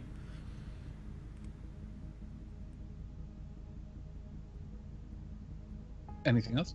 I don't think there's anything else.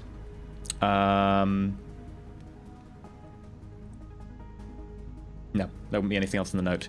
The full profile then goes on to list Magos Binus. He's about 180 years old. Cyberized quite extensively with cybernetics. Specializes in biological systems and also augmentation. He's also done some stuff with cybernetics, and in addition has played around with cognite units and so on. It just as a byline of stuff like augmentation and also being able to do Servitor stuff as well. He was considered heretic after meddling with a number of forbidden amalgamations of Xenos and other materials. He coded in Java one too many times.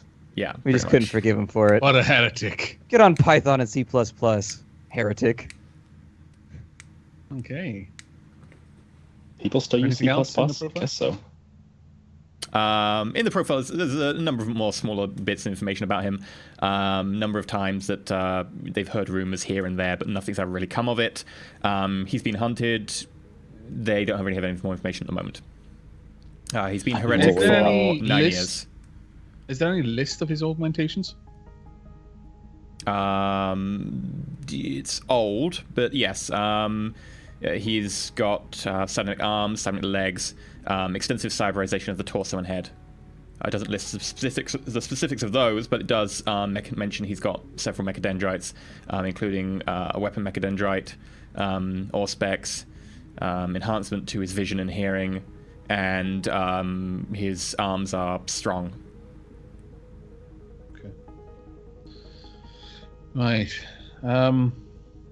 Who is the contact that I received this information back from? Is it someone that I would consider an ally, as in a personal ally? No, it would have been relayed to you by effectively one of your contacts would have pinged someone else who was much more important and would have relayed it back to you. The problem is I forgot what name I said in the first session, but it would be Subsector General. Where's the name? Phasio. There we go.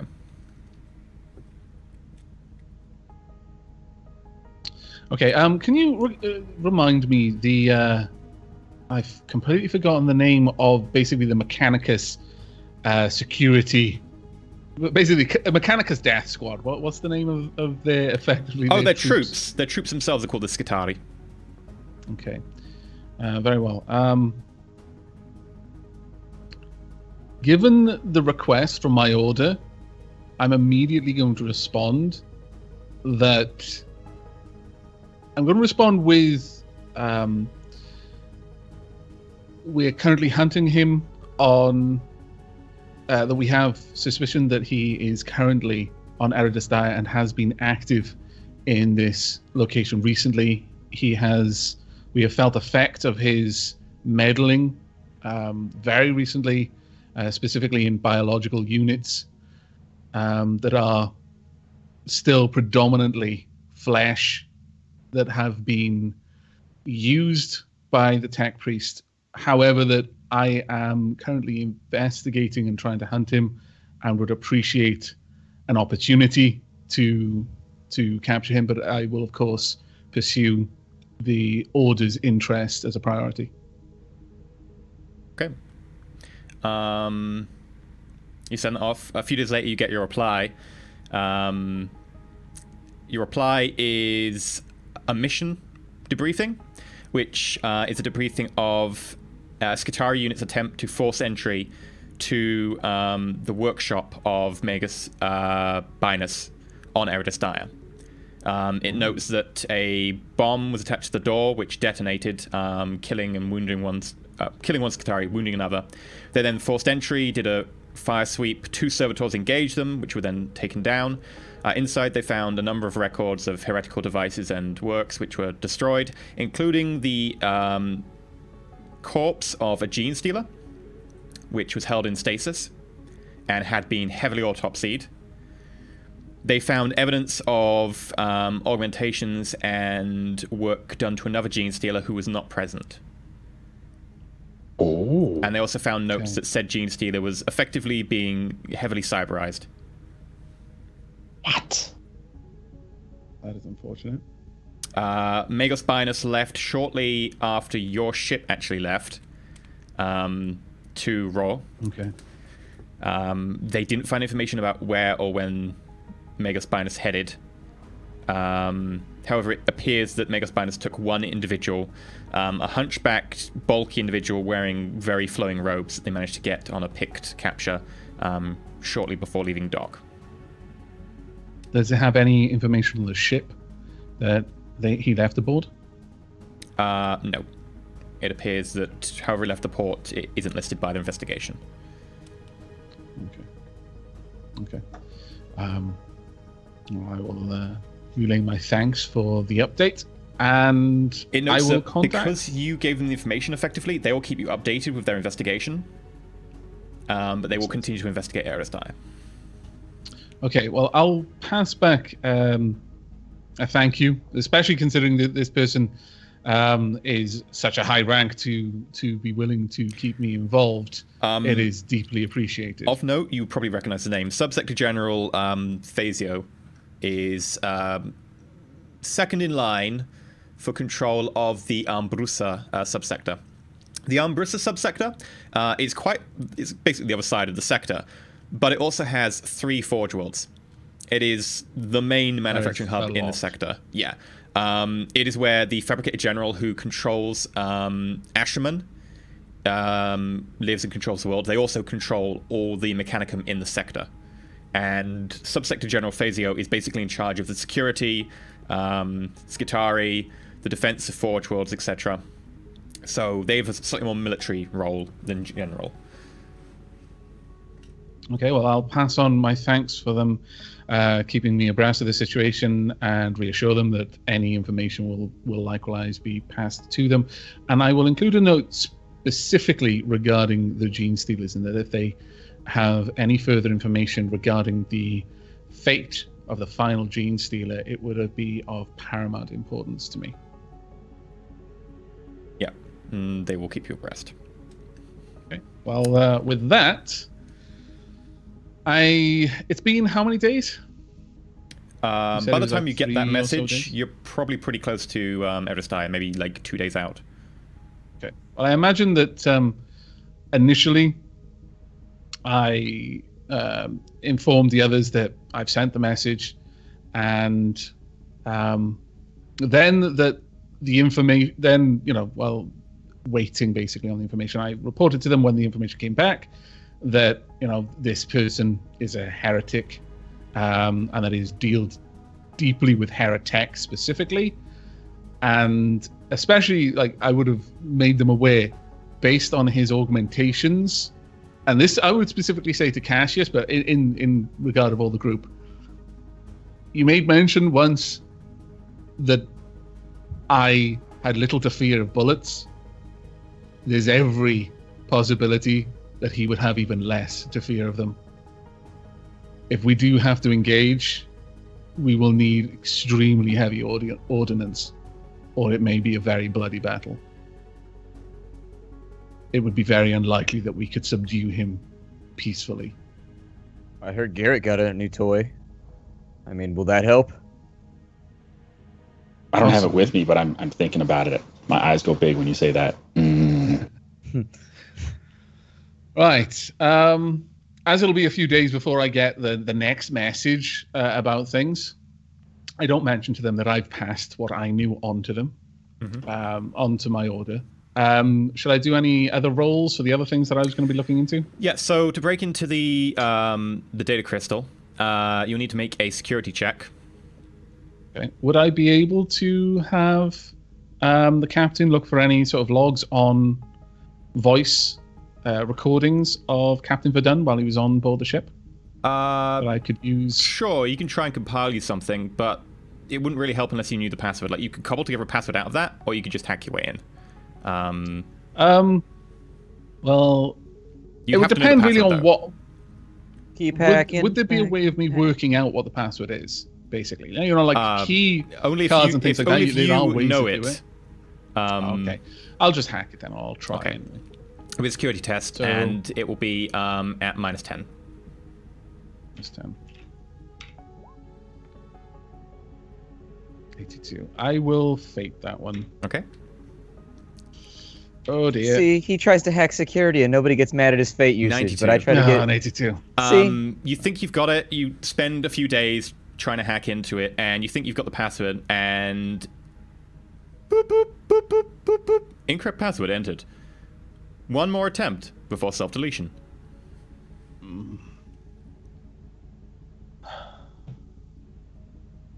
Would it be possible for me to look over the log, the black box from the Midnight Runner that we still have? There may be any Sure. kind of implication of passwords entered or any passwords changed or anything like that. Sure. You look over the log, the black box in the Midnight Runner. You can't find information on that. From what you can tell, it doesn't store passwords on there. Just effectively a log of effectively what happens on the ship, just in case the ship gets destroyed or something. Someone opened the garage door in space. Oops. Someone opened a door which Okay. had a gene stealer behind it. Yeah.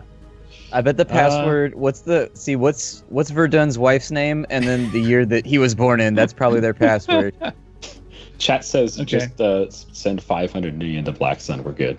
Or if it's numerical, it's like almost always. I worked in IT. It's either like 852-654 or something like that. Password 123. 309. Yeah. Right, I'll There's try like 5 once different more. passwords Okay. that everybody well, uses. first I'll ask the others. Do I have your agreement to try this? Actually, has the captain got any... he's a rogue trader. Just it's worth a shot. Does he happen to have any devices on board that may aid this in some way? I asked He Cassius hates to this ask. question. I can tell from his face. Such a thing would be a highly illegal device if one would have it on board, Carolinus. I'm looking over at Garrett. I'm sure none of us on board have such an item. No. Hey, Garrett. How about Yes? I show you what all of the things that you missed while poking around in that head? I noticed the buckets are still in the room. Let's go and play with. Oh, those the buckets bucket must full of stink stuff. by now. Yep. Are we still in the servitor's room? Because that's where the buckets are. No, I'm telling him to come with me. Let's go poke around with bits. Sure. Lead the way. Okay. And I leave with Garrett. I spend some time showing him bits. Surely, Captain, you understand that certain illegalities become necessary in the pursuit of the advancement of the Empire. Cassius, If I could coax... make a charm test at +20. +30. Yay. You kind of get somewhere. He with you. loves me. This guy just Yeah. gives me whatever I want. Oh, what is that, Avac? 76. You need him to 75. I'm going to Gosh. fate that to automatically succeed, I guess. There you go. That's Okay. the spirit.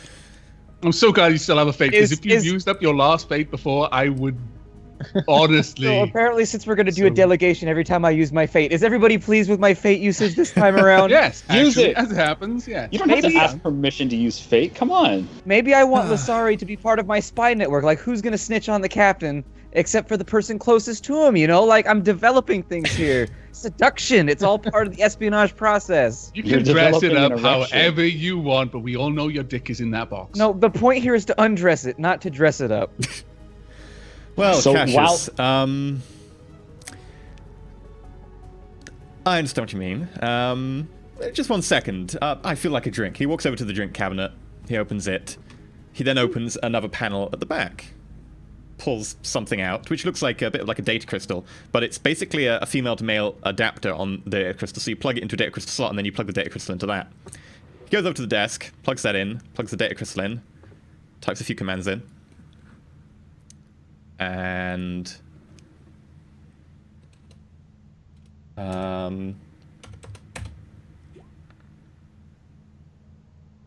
yeah, that would pass. That's a pass with 5 degrees of success. And instantly, Super Mario World pops up.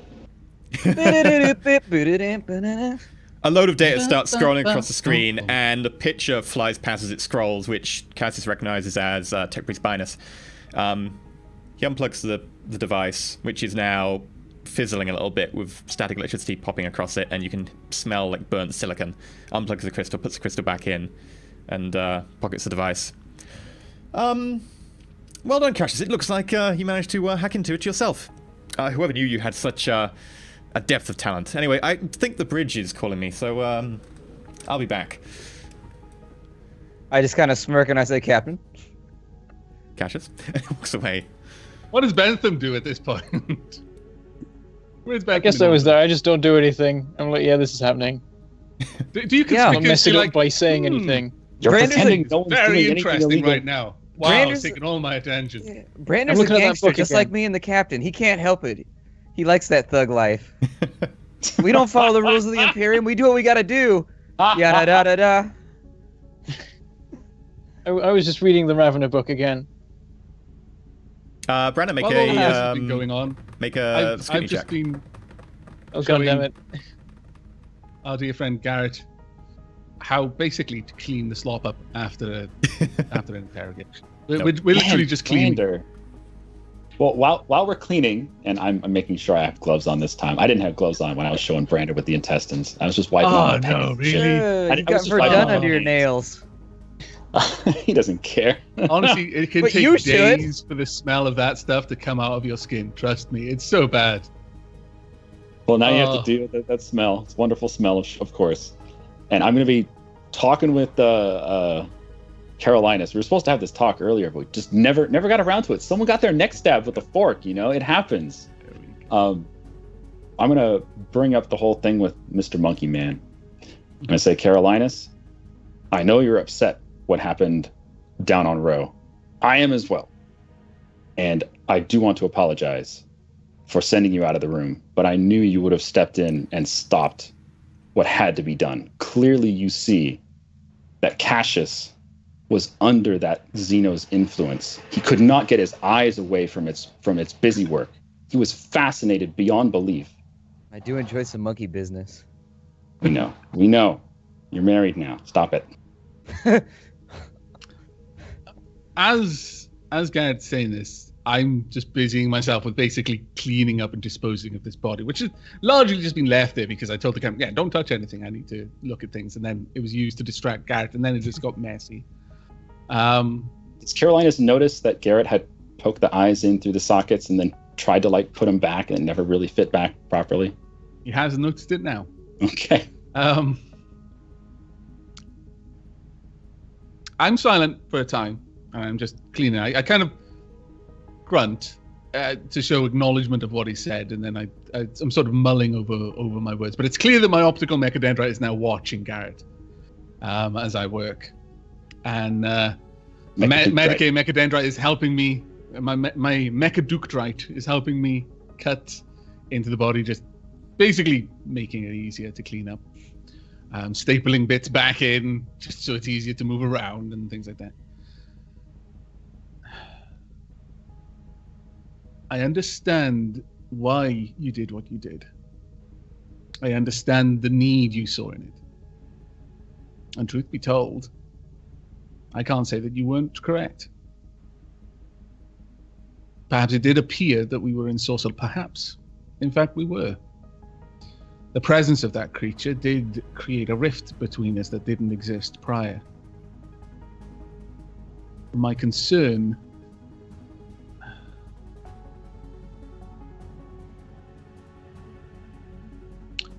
is largely where that will end. You might well have made the right decision now, but it doesn't mean that this right decision will be made next time.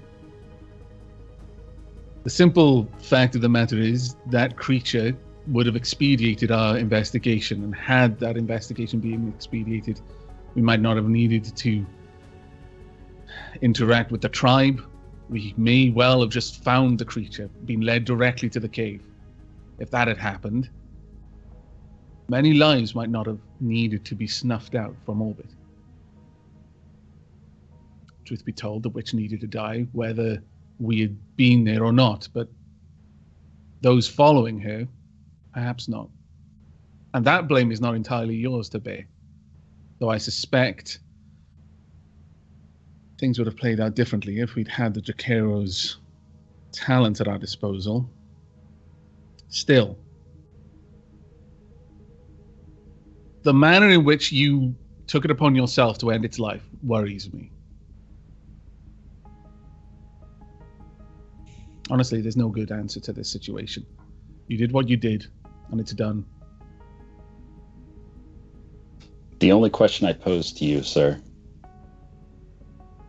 is if you were in my position, witnessing your friends, your team, falling under the influence of something that cannot be controlled, that you know not how to manipulate, how would you respond? There, our ideologies differ.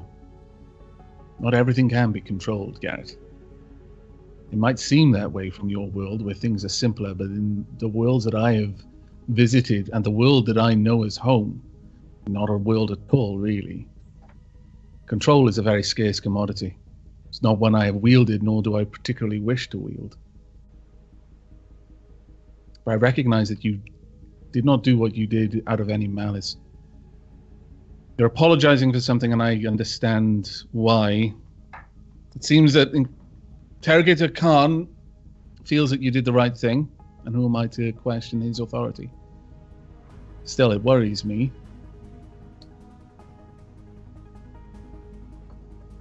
It has created a rift, but you've made an attempt to seal it, and for that I am appreciative.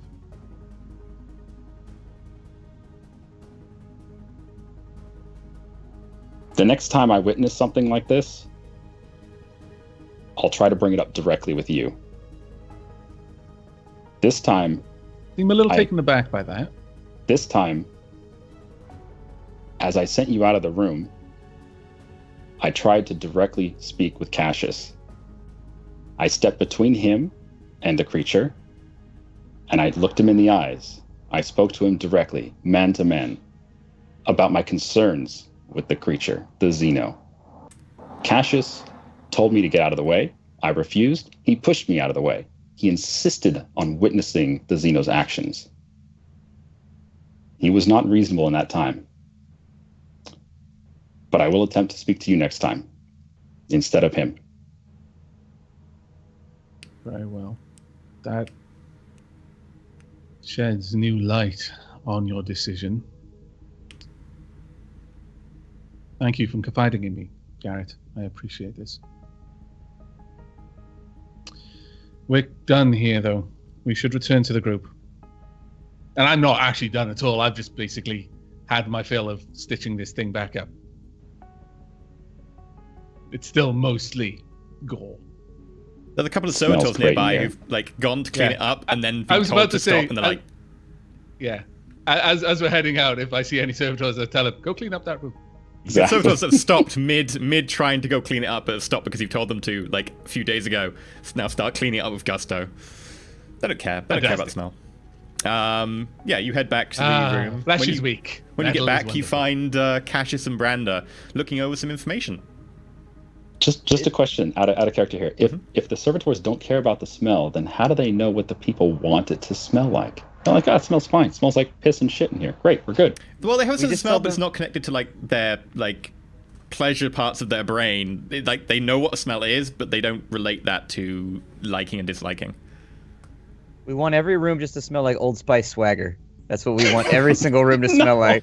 They've got little dispensers on their shoulders, and they just walk around spraying it everywhere. God, my roommate got some body wash like that, and it's just so bad. It smells so much. Oh.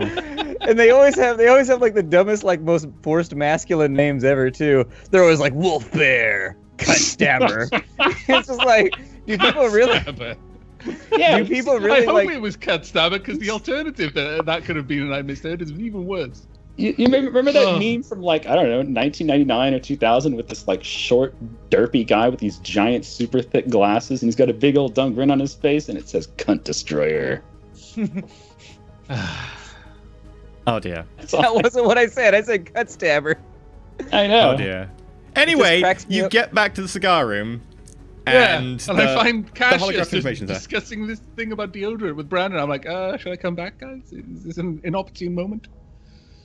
I'm going to look and Cassius save. playing Oh, a man. lullaby to Branda on his xylophone abs. When I see Carolinus come in, I say, it appears as though Brander and I have a wealth of technological use skill that we have stumbled upon. Here's your crystal. I feign surprise, but I take it and move to use it with the sort of practiced ease of someone who expected exactly this at the moment I walked in. And I was actually very eager to find this. But, wonderful. I'll have to remember to have you deal with all of the security systems in the future. I Glad just to go be of wide-eyed. service. I just go wide-eyed, and I go, impressive. Okay, I insert the crystal and we have a quick gander at it. Okay.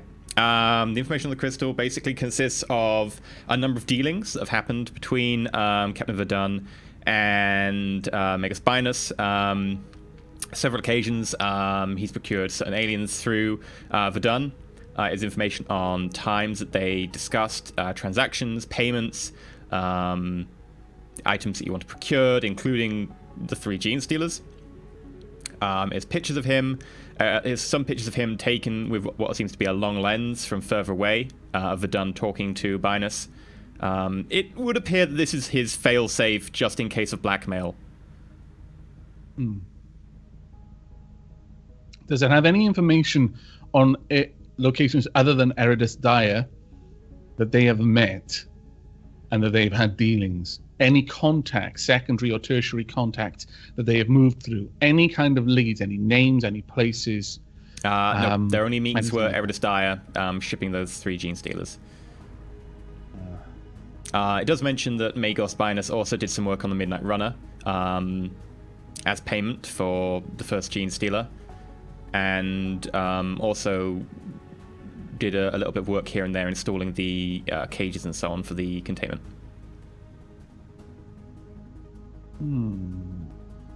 Does it have any indication that Verdun and Magus Binus had recently had a falling out, or that an increase in price or anything like that had occurred?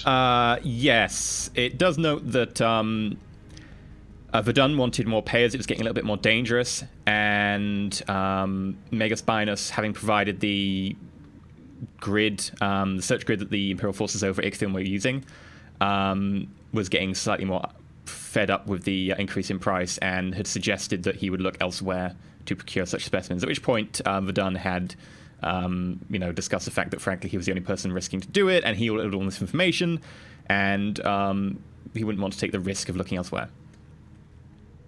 Did this conversation happen to occur at long range whilst the Midnight Runner was already returning with something? Was this like By the way, before we actually get over Yep, there... that is a record of an one moment. astropath message. Yes. Yep. I'm frankly not at all surprised, and I express this to the rest of the group, and I point out a few things. And in fact, even as we're going through the information, I'm like speaking aloud of my thoughts as I'm thinking, yeah, he tried to force a deal, and Binus released the Gene Stealer remotely. What an idiot. I'm not even shocked. I'm just disappointed with Verdun. It's like, This man seems to have Wow. long-reaching powers. Was he also responsible for the explosion in our captive's head? I cannot prove that one way or the other, but I'm willing to. The log there's also something- indicates that Binus did require access to augment the crew of the Midnight Runner. Verdun refused, which he relented to at the end. Right. Yes, it seems that is indeed the case. Verdun was a very greedy and stupid individual. It was stupid Now to he's even in try a this in the bunch of first place. buckets. That is true. Heretical, more to the point. But beyond that, his other extensive list of crimes is being an idiot. Well, we know what Binus, how Binus affected the destruction of the Midnight Runner and why. We have information on places where they met. At this point, let's just say that I had the information that I recently received the reply from my order regarding the attack on Eridus Dire. Unfortunately, the information regarding to Binus' presence on Eridus Dire is a little outdated. It appears that my order had been investigating Binus, as well you know. I was privy to information, given that my interests lay in the same area, that Binus had been discovered and a squad of Scutari attempted to breach his workshop. It did not end well for the Scutari, however, there is a silver lining. Binus did escape, but one Gene Stealer was present, dissected, dead. Did the report imply what they did with the Gene Stealer corpse that they found on site? Yeah, they destroyed the entire facility. They burned it. Yeah. Naturally, the Scutari put the corpse and, in fact, the entire facility to the torch.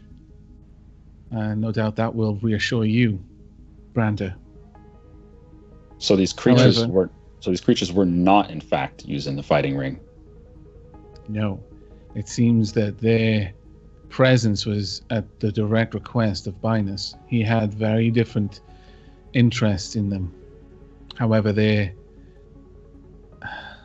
second of the two, there's evidence that it was part of an experiment.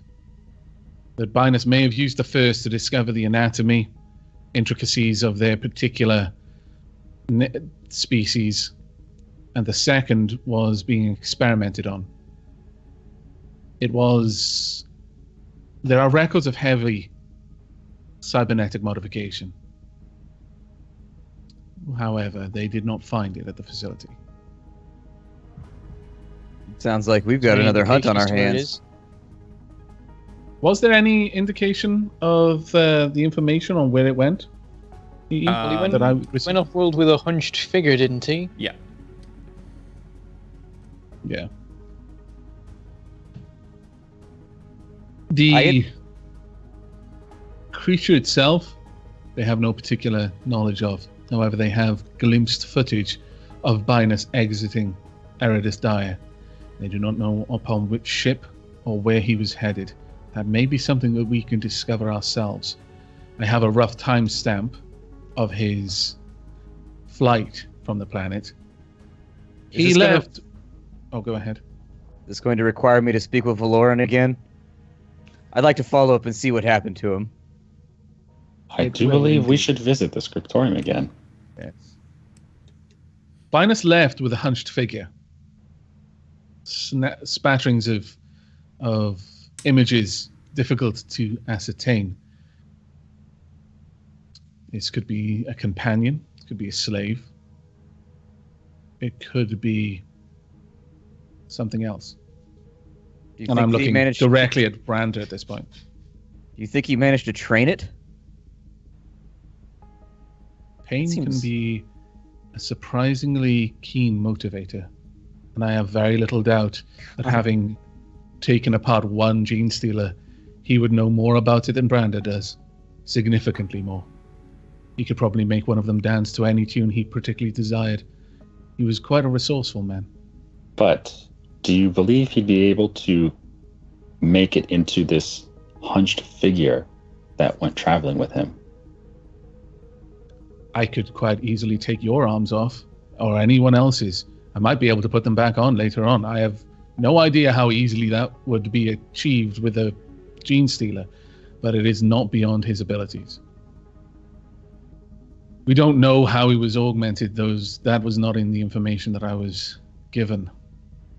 It could be that he's found some way to control it through augmentation.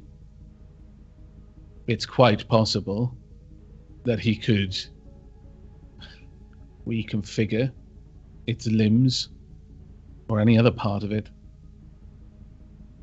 I can only hope that if he's done so, he's neutralized any ability it has to procreate. But I can't guarantee that. Or what purpose he has for such a creature. Regardless of the case, this is fairly high heresy. This needs to be handled. It does, but perhaps Aridus Dyer is no longer in the firing line. And let's go down and we'll go to the Chroniclarium and figure out where he might have gone with the ship and the hunched figure. And perhaps that gives us another lead, although I doubt that we have time to travel through the warp without having to go after Khan's errand. So now that he's left the planet, it might be best if we just go after what we've been assigned to.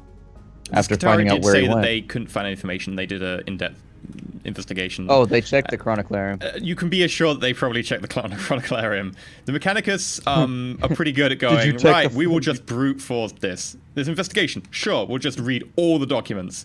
It's fine. Very quickly. They've got Mechanicus that are literally built for that. Yeah. Then, out of character question for it then, would they also know like what the ships were that were... Of course they would know what the ships were that were in orbit that were coming and going at the time. Then could they just give us that list and we could try to track it down ourselves? Because It seems like they had a dead end. It is a subsector capital, however. So the list would be like, 120 ships or something for that period of time. That's why we got scrutiny rolls, baby. Yeah, effectively, the best way to use that list is that you can have a lot of the information copied over to you. And in future, should one of those ships show up in a funny circumstance, that would help narrow the list and you could be a bit dubious about that. But you wouldn't really be able to get much from just a list as it is. Yeah, I'm in agreement then. It doesn't seem as we need to go to Aridus Dyer at the moment. Carolinus, did you procure this information from your Brotherhood? Yes. And they have graciously, confirmed that they will keep me abreast of any further developments. Have they Once they made this information available to me, I expressed the dire importance of any information regarding the gene stealer specifically. Do they know of your association with the Inquisition, and have they made any of this information about Binus privy to the Inquisition?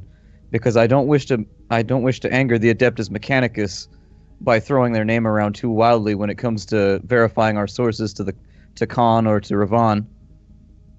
My association with the Inquisition is perhaps known to some. It would not be particularly difficult.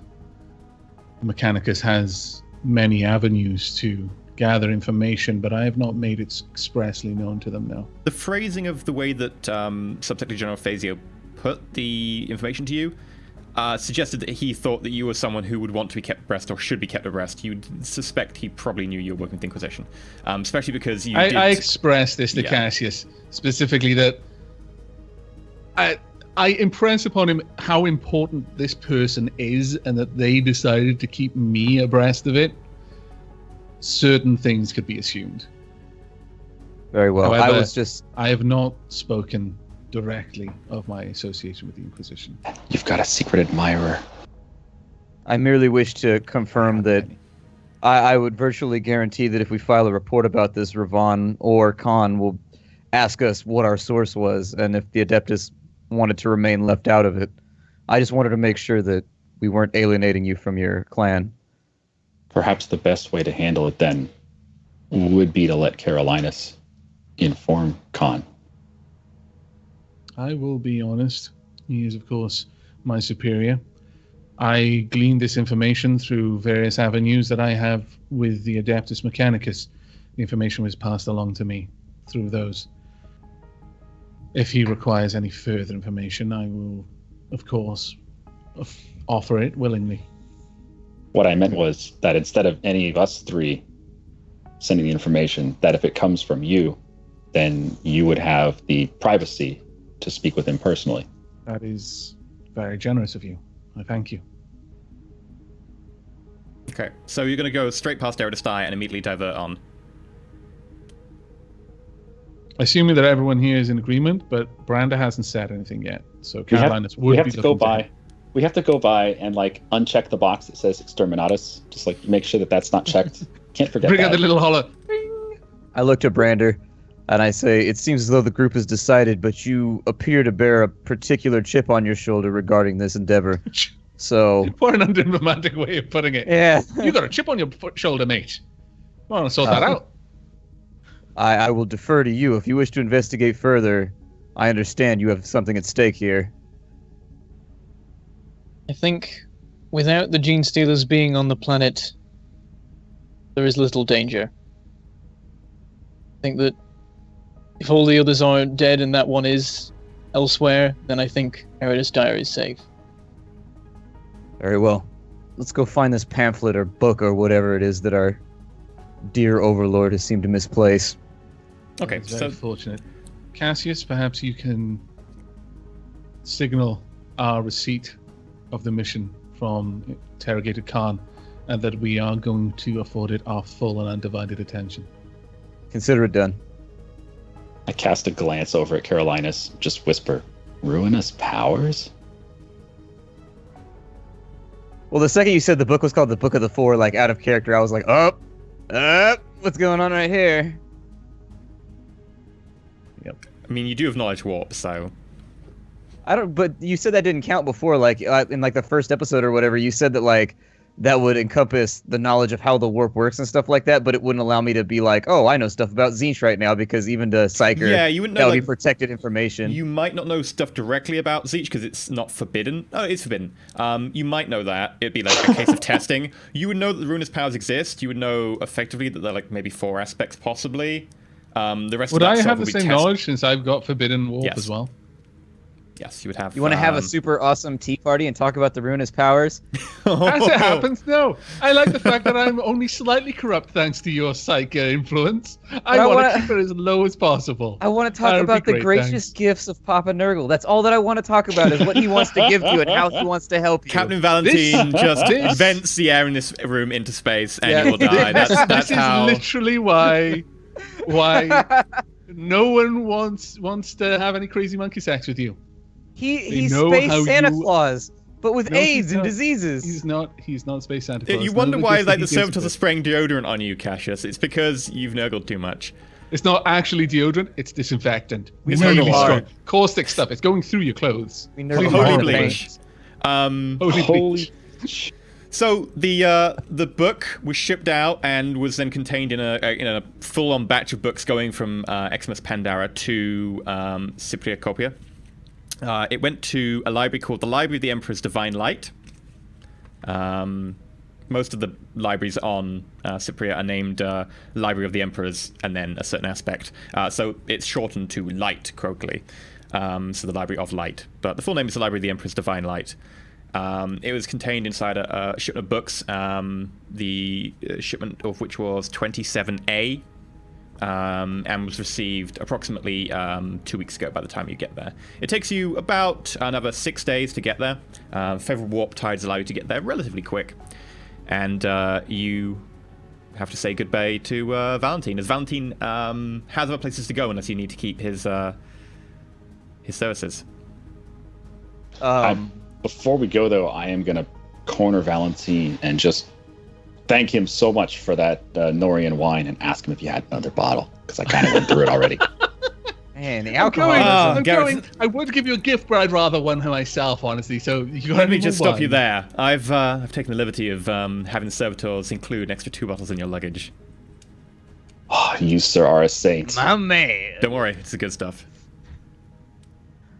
If you ever need a favor, just ask. I am your Norian. I'll bear that in mind. Yeah, that's gonna come back to haunt us later. Yeah, I was just thinking. Oh no. Oh, hey, Like hey, 5 Garrett, shoot Cassius in his sleep. Okay, here's your wine. No, he's got my token. He's allied with my family now. He's allied. Yeah. Can't shoot me. But he said he gave you the black token.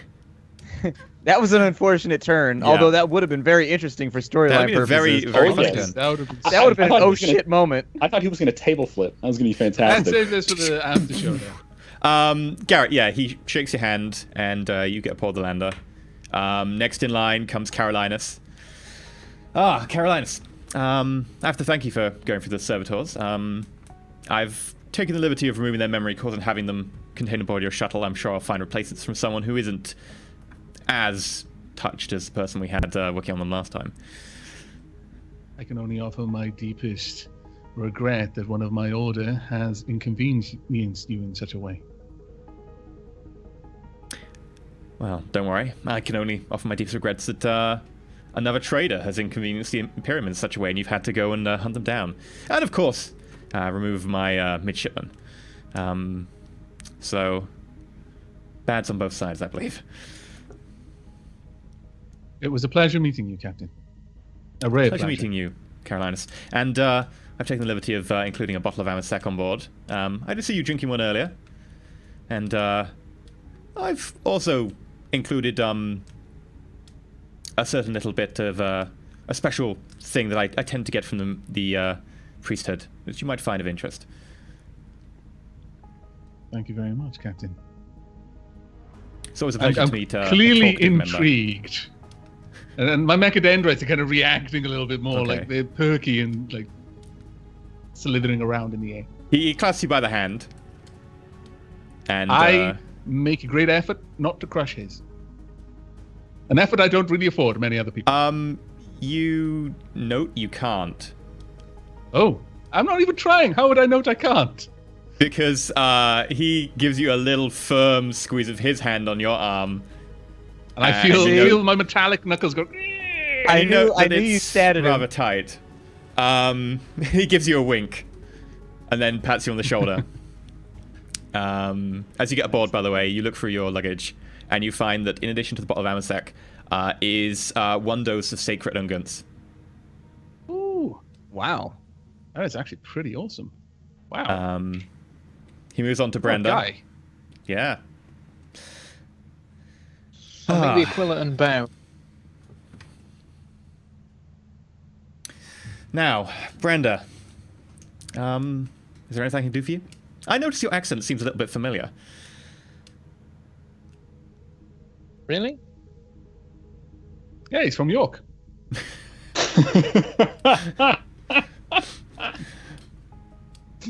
I recognize it as a Holy world shit. I've been to a few times. It's perhaps sometime we'll have to reminisce about that world. Yes, perhaps. I thank you for your help to the Inquisition and the uniform as well. Don't worry about Appreciate that. But I've taken the liberty of including one of the few things I have from your world on board. I'm sure it means a lot more to you than it does to me. Thank you, sir. Have a safe one, Branda. He shakes your hand. As you go aboard, you look in your luggage. You find that there is a map of your world. It's an ancient map. It looks probably at least 400 years old. It is not a recent map, put it that way.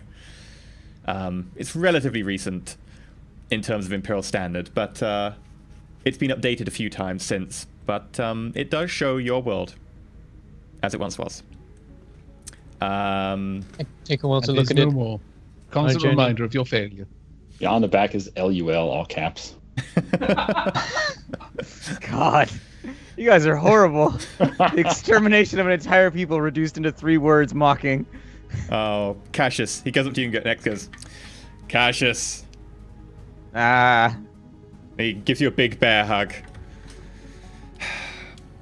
Well, I've only got 2 cigars left from your world. They are yours. much appreciated. Would it be possible, as a final favor, I need to get a message to my father, but it can't be through official channels. It needs to arrive without anyone other than him receiving it. Would that be something you could help me with? Anything for a friend of the family? He smiles and taps the little shell token that you've given him. A coral token. sorry. The message is simple. It's just I am well in doing the Emperor's work, and when I return home, all traces of my shame will be gone. That's all. I just want him to know I'm all right. Shameful. I will do so. Cassius Caligo the 12th. I clasp him on the shoulder and I say, thank you, brother. Good luck. And, well, if you're ever in the neighborhood, feel free to drop by. Oh, should you need anything. It is my job after all. Absolutely. I turn to walk away, but for a moment I flip back around and I say, oh yeah, give Lasari my final regards. It's unfortunate I couldn't say goodbye. I knew he could not leave without doing that. You have to! I've been putting all this work and all this fate.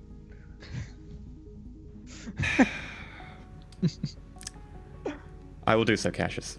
I had to leave someone on the bridge looking after the servitors. I grin and point at him. I'll see you later.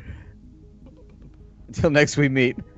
Good luck, Cassius. May your heart find more hungry foes.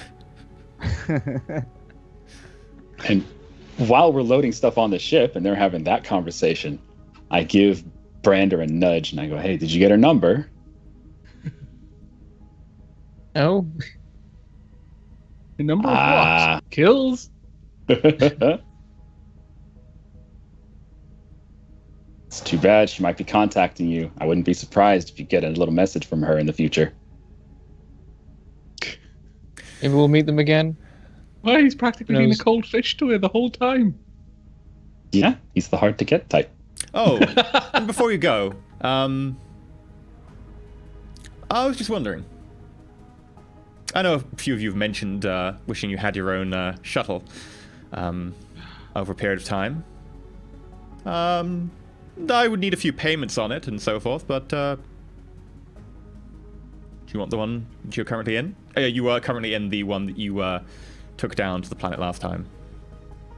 Oh, great. Damn it, that's the one without guns. You can give it guns back if you can get the guns.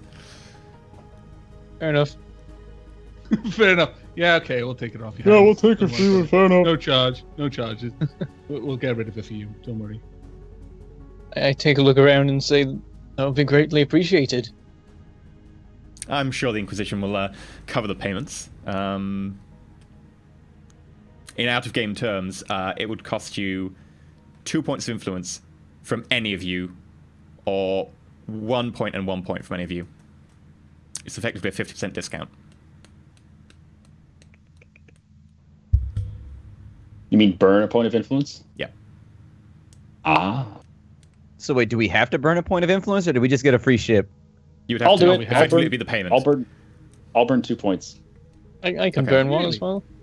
I don't have any to burn. My influence is severely limited Okay, right now. Brandon's going to burn one, Garrett's going to burn one. Okay. Yes. Effectively use your Good guys. contacts to get enough money together to pay for fuel, to pay for refitting and stuff, so you don't have to worry about fuel most of the time, unless you do something like that needs a crazy amount of fuel. This will get you effectively fuel anywhere that you stop that fuel isn't like a massive issue, and also the minimum payments that he wants for the shuttle is a very minimum amount. He's really letting it go for like a bog standard rate. Well, best of luck. I'm sure that you don't need my Servitor pilot. The Servitor comes out from the pilot seat and walks back. Well, good luck, and Brander, fly safe. I swear, Captain, if you Salute flub the again. roll so badly when we're taking off, you crash the ship, I'm going to weep. Captain, surely this vessel has a name. Well, it was one of my spare escape shuttles, and it was named A27B, but I'm sure I can come up with something a little bit more inventive. A27B. Can we call it the Goddam, or is that in poor taste? That is in I poor taste. just I looked would straight immediately at murmur. Cassius, wide eyes. What the fuck? Well, If you're looking for a you want memento, my suggestion, perhaps Sky Beast.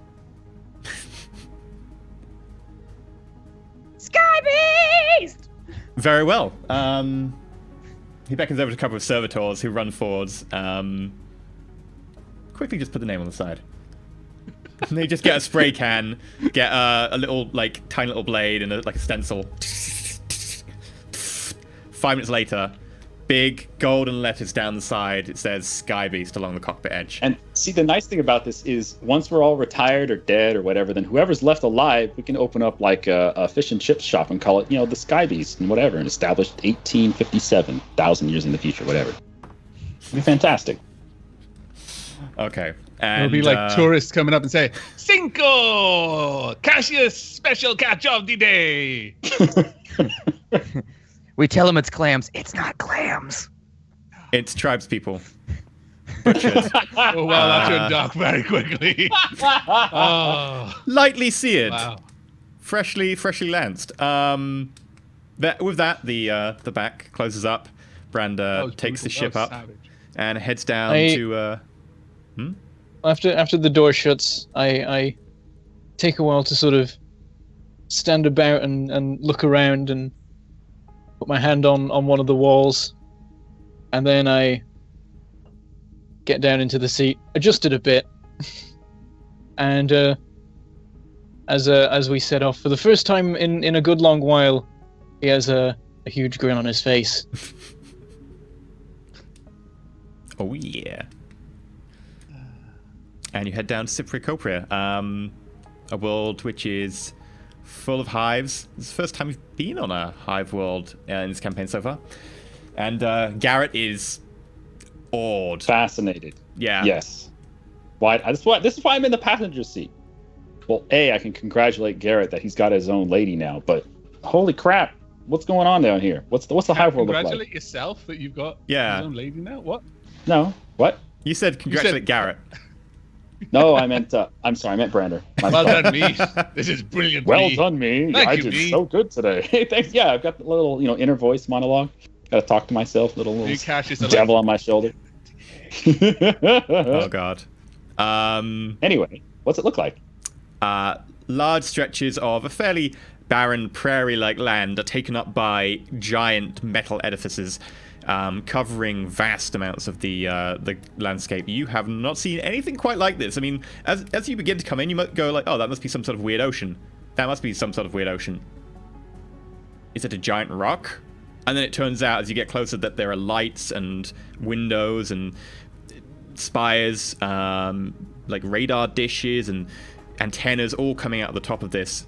And there are hundreds of like little flyers around it, like traffic coming in on massive highways that lead out to the north, south, and west. It's pretty huge. Is there any ground visible at all? There is, but you quickly go over the top of that ground and leave it behind you, and the ground becomes something you can vaguely see on the horizon to the north as you pass over the huge metal shape in front of you, which is effectively buildings built on buildings built on buildings until you can no longer see it. From what, from a distance, looked like a sheer metal shell, up close is actually just buildings that have stacked on buildings and built on buildings over time, to the point where parts of it are reinforced with large steel beams that come out from the ground that are several meters thick, just to be able to use to support the weight of the buildings that have been built on top. I shake my head. This is crazy. It does seem to be a bit crowded, I say, joining him at the window. I prefer wider, more open spaces, but unfortunately those seem to be more expensive in our galaxy. From what you can see, the buildings at the top of this generally look like more well-off. there seem to be even like some open top gardens nearby that you can see, although they do seem to be guarded somewhat by drones marking the distinct areas that each individual house or particular building owns. And as you come into land, Brenda, having got permission to land at one of the nearby docks and paid for the docking fee and the refueling and the basic maintenance, having now got access to certain Inquisition accounts, you manage to set down and get yourself indicated in a place to stay and directions towards the Library of the Emperor's Divine Light. And that's where we'll leave it there for today. But I need to know, does the ship's transitor still identify as the A27B, or does it now say Sky Beast? No, the indication for the ship is now codenamed Sky Beast. Yes. Codename Sky Beast. Sky Beast, come in, Sky Beast. Codename Sky Beast. Sky Beast, you're too low. Pull up, Sky Beast. But we can't be that we can't be that noticeable. We got to be like, I don't know, a Sky Beast taco truck or something, just so people won't think too much. That's why we're painting it purple, because the purple ones are sneakiest. Nobody will ever see us coming. The whole thing's just gonna be purple. Because Gork and Mork wills it. Yeah, vote Xenos, by the way, because then we might fight orcs, and that'll lead to all kinds of hilarity between me and... Everyone is now vote Xenos. There's Vote no... Xenos. I think Avac No one cares about something heretics else. or demons. Vote Malice, I'm because actually then you still can here. make them fight demons. I think Avac wanted heretics. I wanted heretics. I said I'd stand up for heretics. It's always fun to like chainsword human beings. No, I heard vote Xenos. Oh, Anyway, I vote heretics sometimes so that I can get some more ammo for my guns off them. That's true. Xenos don't usually use stubbers. No. well, maybe you'll find out who's got the Truth of Thor book, and maybe there'll be people with stubbers. It's demons. It's going to be all demons, Probably. isn't it? Like demonettes. It's gonna be. no, not demonettes. They're hard. They're scary. Okay, bloodletters then. It's fine. Don't lie. We all know the Cassius wouldn't be able to resist. He's shown his true colors. There's a distinct chance that a fall to chaos might happen. They are demons. Like, can I choose to fail a willpower check? Well, if that's the way it's gonna go, they say to go out doing what you love. Not Oh, striking dear. out today. But yeah, so go check out the Patreon. I'm looking forward to doing D&D. Since this session was mostly a wrap-up of the other sessions, perhaps we'll even talk about it in the post-show. So do go check out the Patreon. I really want to play D&D. Also, go check out everyone's channel. And yeah, well, Avok, Carolina, so what will you be doing on your channel, and where can people find you?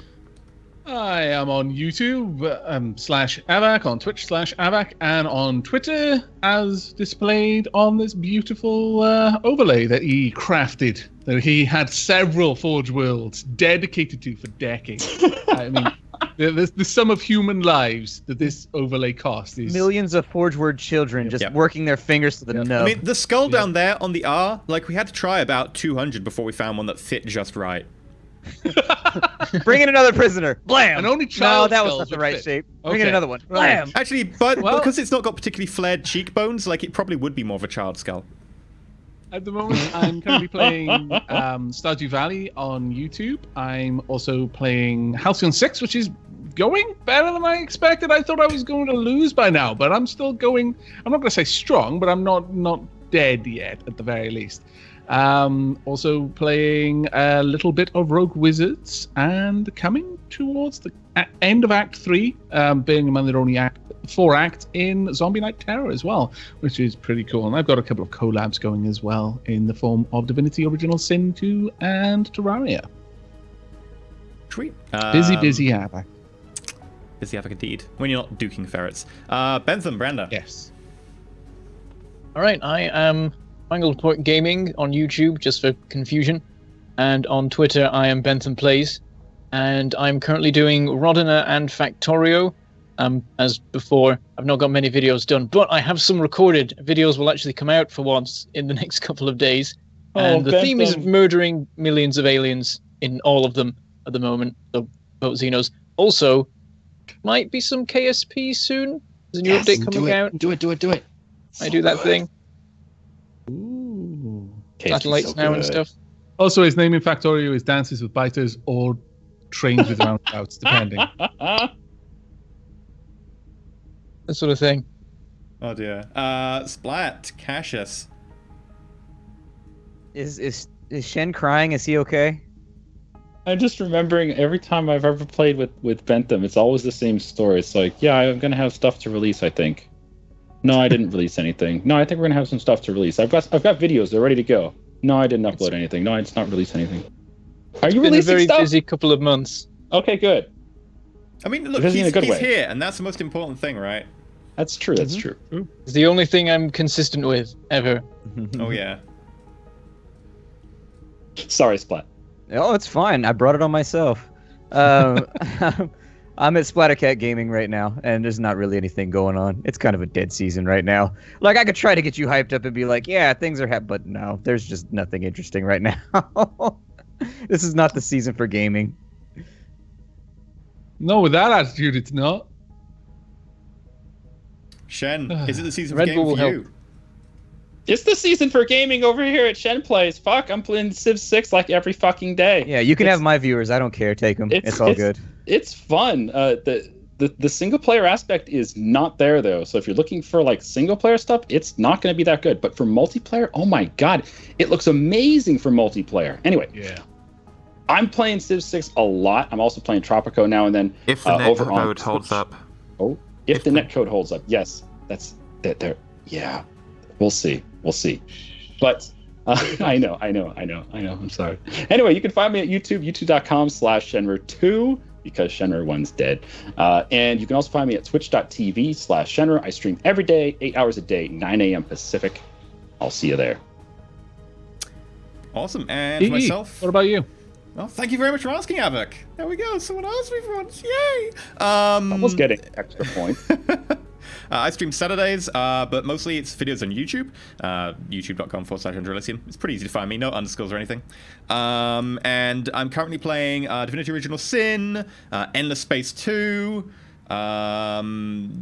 Civilization 6, and Hearts of We need Iron. to get a huge multiplayer game of Civ 6. Once it actually gets released and multiplayer comes out, we need to do I this. think maybe a huge multiplayer should happen after we confirm that the netcode is able to hold in huge. I would say 2 people Well, at first, okay, and then yeah. 3, Maybe like and then 4. the second or third attempt at multiplayer could be a huge. I don't trust the netcode enough. But yeah, so you can catch me over there. Twitch, also twitter.com/Elysium, and of course you should totally follow our Twitter channel, which is Roll4It on Twitter. Totally go follow us, add us, hashtag us, all that jazz. Yeah, we just got some art of the Jukero being executed. It's amazing. In fact, I can show it on stream because I can just do like drag and drop now in OBS. Can you? Yeah, like they updated it. This is by Sparky Pichu, or Spoopy Pichu. Are we gonna start showing like fan art and stuff on the stream? That'd be kind of cool. Come on, drag and drop. Dun, dun, dun, dun, dun, dun. It's because Dun, Twitter dun, formats dun. things in a really weird way. Because it formats the images as JPEG-large, which no one like recognizes. But if you change the extension, it works fine. There we go. Wait 20 seconds now.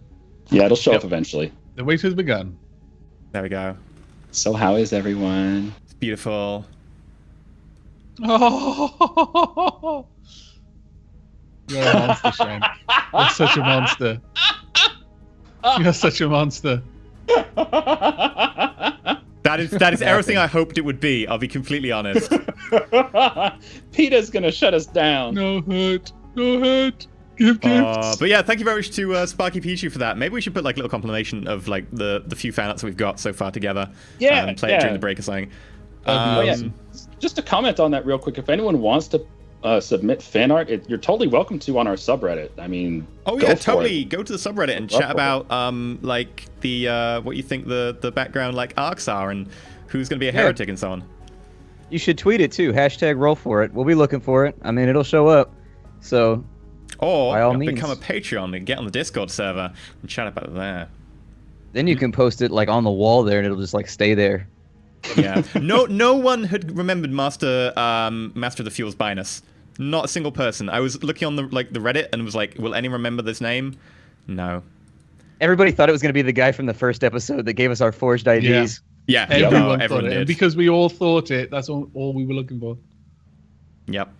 But yeah, we're gonna go and record like an after show thing. We're up to like $470 away from D&D now, so we're getting really close. Damn.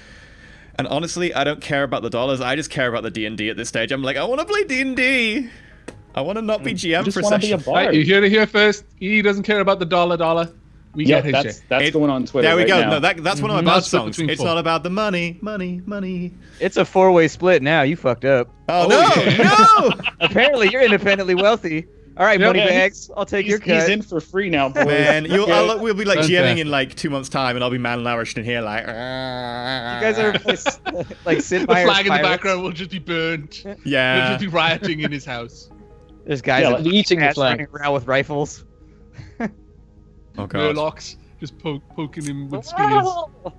But yeah, so do go check us out on all our channels. Go check out Twitter. Go check out the Patreon. Go check out the subreddit, which is a fan subreddit, which is really good to get people talking on that.